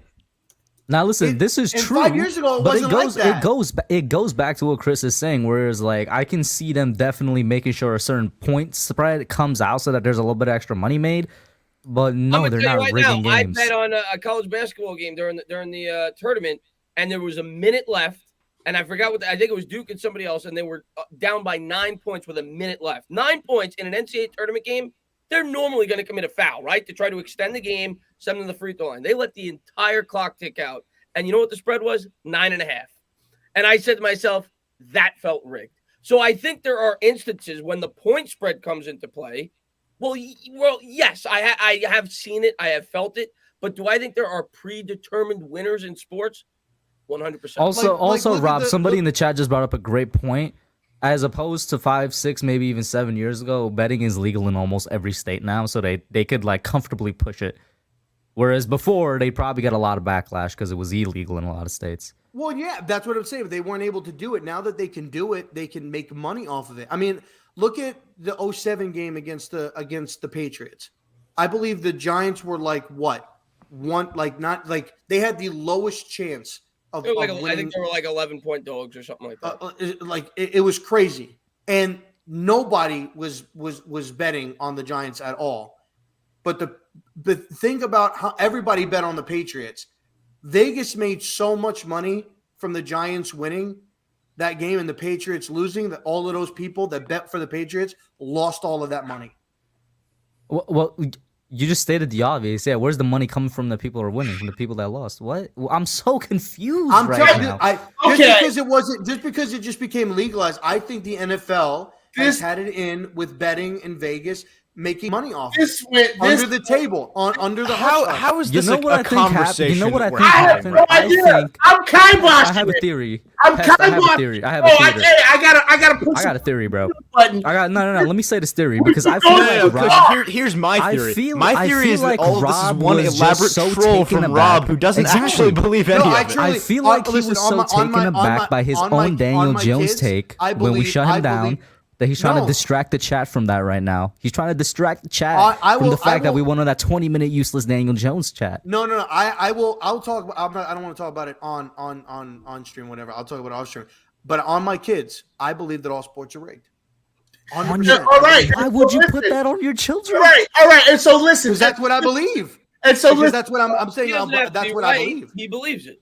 Hey, yo, I believe. I'm saying that because I'm not joking about it. I'm not trolling it. I 100% believe it. All right, so listen, and that is where we're going to end this damn show. All right, we go 2 hours, and Rob puts on a tinfoil hat, and suddenly now everything's fucking rigged. This is the weirdest shit I've ever been involved in, and I'm glad that it happened because it's good fucking content. But listen,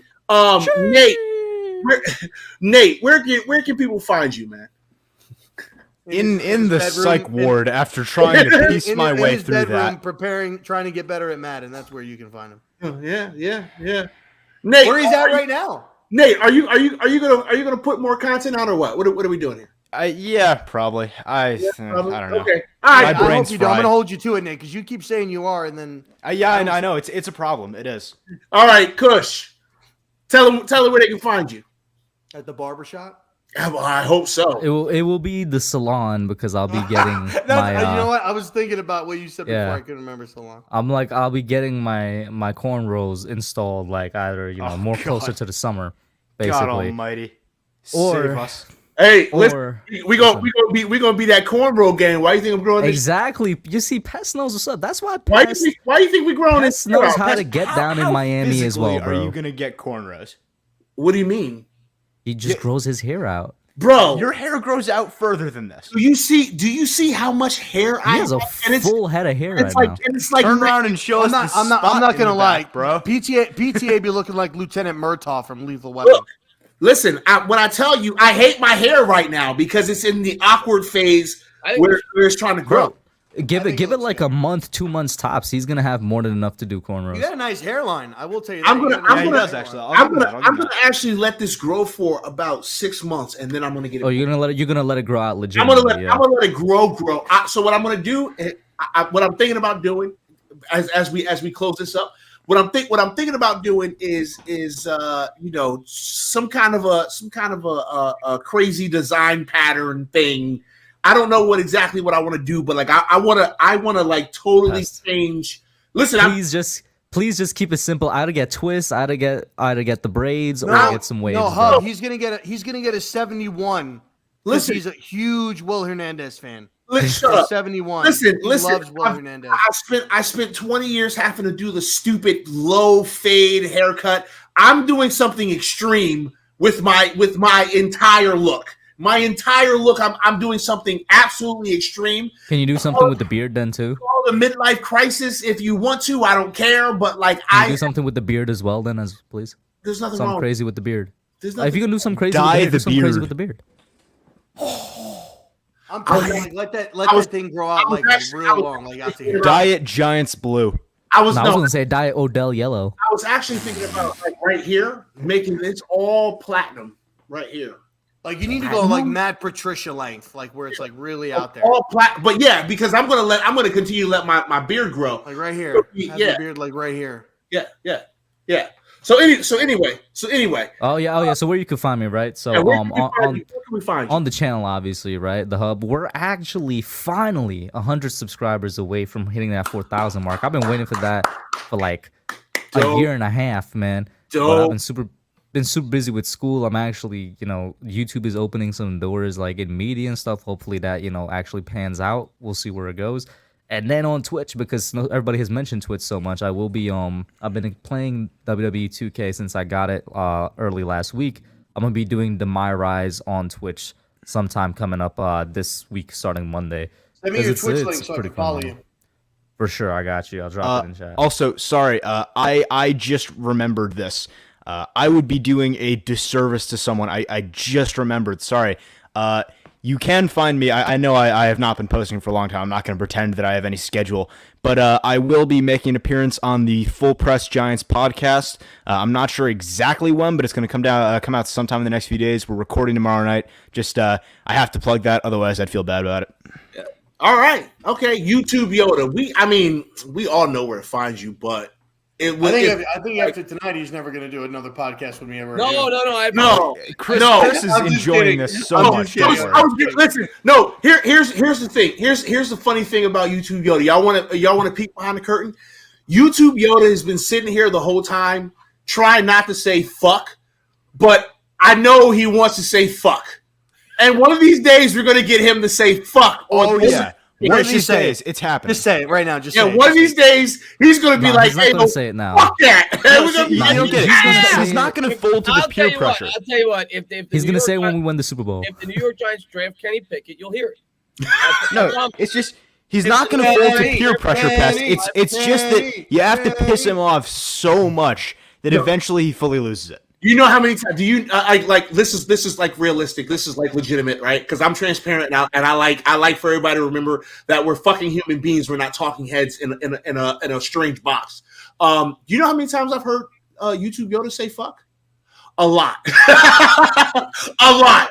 I'm not gonna lie. A lot. You know that picture? I could count on my hands. That's like about a couple of months ago. But somebody posted a picture that if they drafted somebody, it was like you made that face.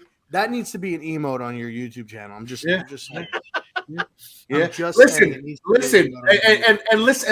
Listen.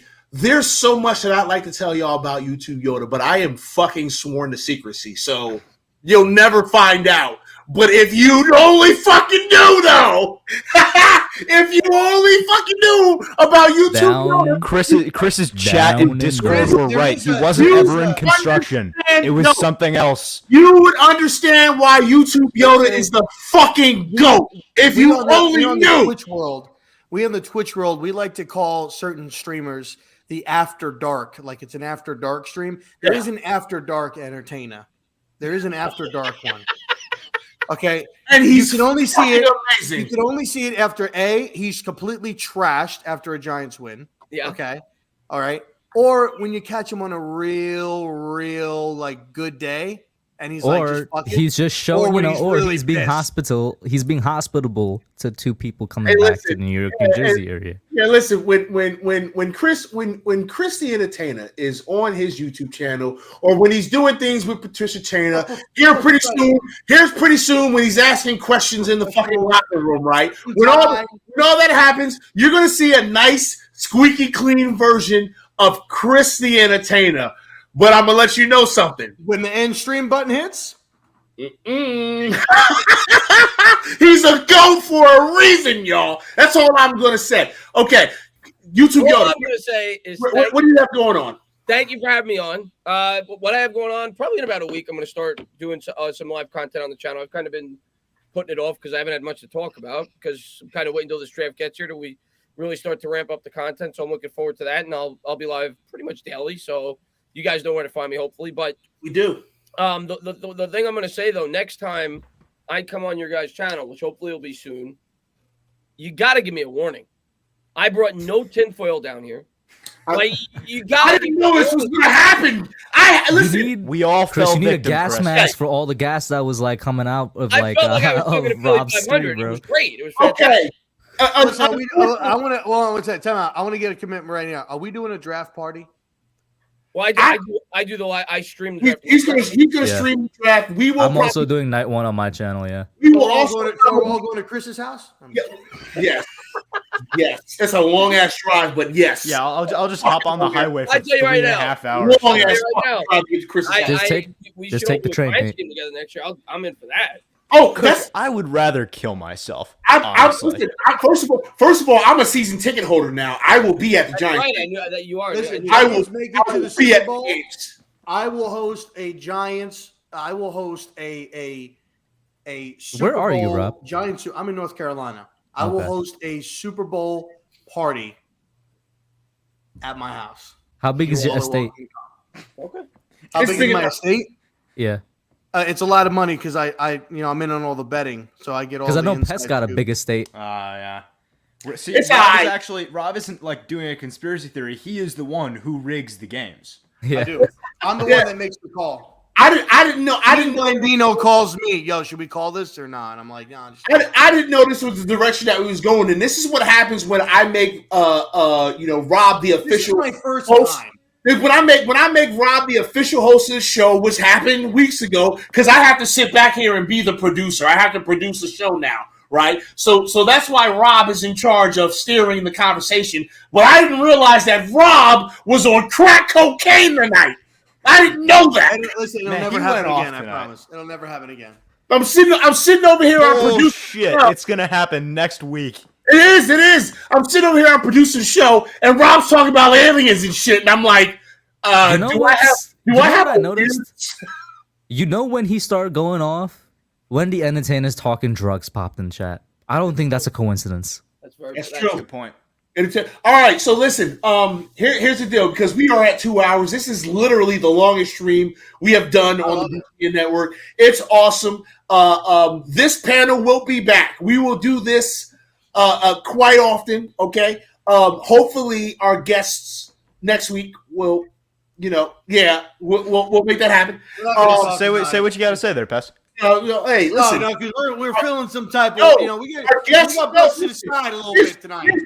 Here's the deal. You know what I'm saying? There are people who are more important than PTA and Rob and Rob. Like we understand that. We get it. We small potatoes over here. So I don't have to agree with it. we gotta talk our shit. But listen, we will be back here next week, y'all. Same bat time, same bat channel. Hopefully, we'll have some another great panel of guests. We really want to share this platform with all of our fellow Giants content creators and some other content creators from some other teams that we greatly respect. This is about sharing this platform. This is about us getting together, having a good time, having fun. This is always the fastest fucking hour of my week. This is the fastest hour of my week, no matter what's going on, because we always have such good things to talk about. Sometimes they're crazy, but we're having a good time and we're enjoying ourselves, and we get to just kind of come here hang out, let her hair down, maybe get YouTube Yoda to say fuck, and just have a good time, right? That's what we do here. So I'm glad we were able to do this. I'm glad we were able to to make this thing happen. Just so you guys know, again, Twitch streams they start again on Monday under the OGN umbrella. I will make sure that my schedule gets put out there. But you can find me on Twitch. It's PTA Sports, all one word, no space. With the 5th pick in the 2022 NFL Draft, oh shit, the New York Giants select Kenny Pickett, Okay. quarterback. You know what? That's better than Trevon Walker, bro. It's better. No, it's not. It's not, Kush. Don't pretend that it is. Yo, I can't, dude. Honestly, just for the reaction, I hope they draft him. If they take Kenny Pickett, I might break my laptop. Hey yo, no, we're gonna see another clip of Chris on like ESPN. You motherfuckers! You son of bitches! You're looking hilarious. There you fucking Jones! Josh Allen. There you fucking Jones! Josh Allen was right there! They better not do it again. Yeah, they didn't give you guys credit for that, did they? That was great, man. That was great. All right, well, listen, that's gonna end it for us, y'all. Again, please make sure that you go and support all these great content creators.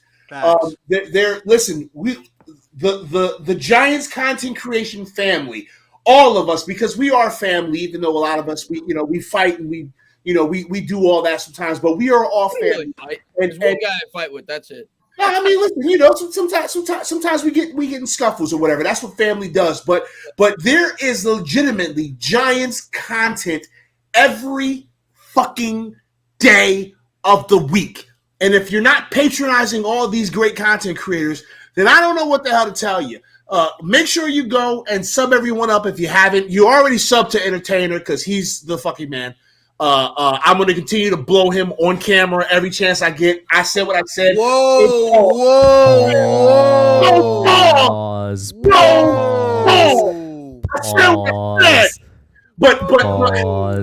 Listen, I have the Korean's contact information. I will get you kicked out of the house. Listen, she probably heard me say that. Hold on. Why do you have his wife's contact information? Nate, you don't need to worry about that, bro. I mean, did we not say we're all family here? Like some of us. Okay. Nate, she works at the salon where he's going to. Okay. Yeah, that's kind of racist. I was going to say, was that an Asian joke? Was that kind of racist, bro? That was Racially an motivated? We went off the rails so hard and then fixed it for like a good 2-3 minutes, and it went right back. It was not a racial joke. Hey, yo, we got to, hey, hashtag cancel RZeroB. Let's get it. Cancel this whole thing. Not for that, bro. Just for your takes earlier tonight, bro. Yeah, hashtag cancel RZeroB. All right, well, listen. I only had one cup of coffee today. Forgive me, okay? All right, so listen, for RZeroB, who you better be going to his damn Twitch channel because he's on there every fucking day and he's doing great-ass fucking content. The links are in the fucking description. Get your ass over there. I am 3. I know that real for real, just being real for a minute. I haven't uploaded to YouTube in a minute. We're 3 subscribers away on YouTube from hitting 100. Was starting to upload again, and then I had some personal things happen. A lot of people that are around, kind of know what happened. So that kind of set me back a little bit. I'm not fully going back to uploading yet, but I will. I'm just gonna kind of stick to the podcast, my Twitch streams a little bit. Don't want to add too much extra on me for mentally and emotionally. But I will start uploading again once we kind of get going and I get ready. So I apologize for the no uploads, but we are 3 subscribers away from hitting 100 so that I can get your ass to his YouTube channel and sum it up. The links are in the description. All right. So for Nate, for Hub, for YouTube Yoda, for RZeroB, I am PTA Sports. You all have been fantastic. I'm going to buy a little bit more time here as I get to the damn network outro. And I will say to you that we will get up with you guys later. You all take care and have a great rest of your week. Deuces!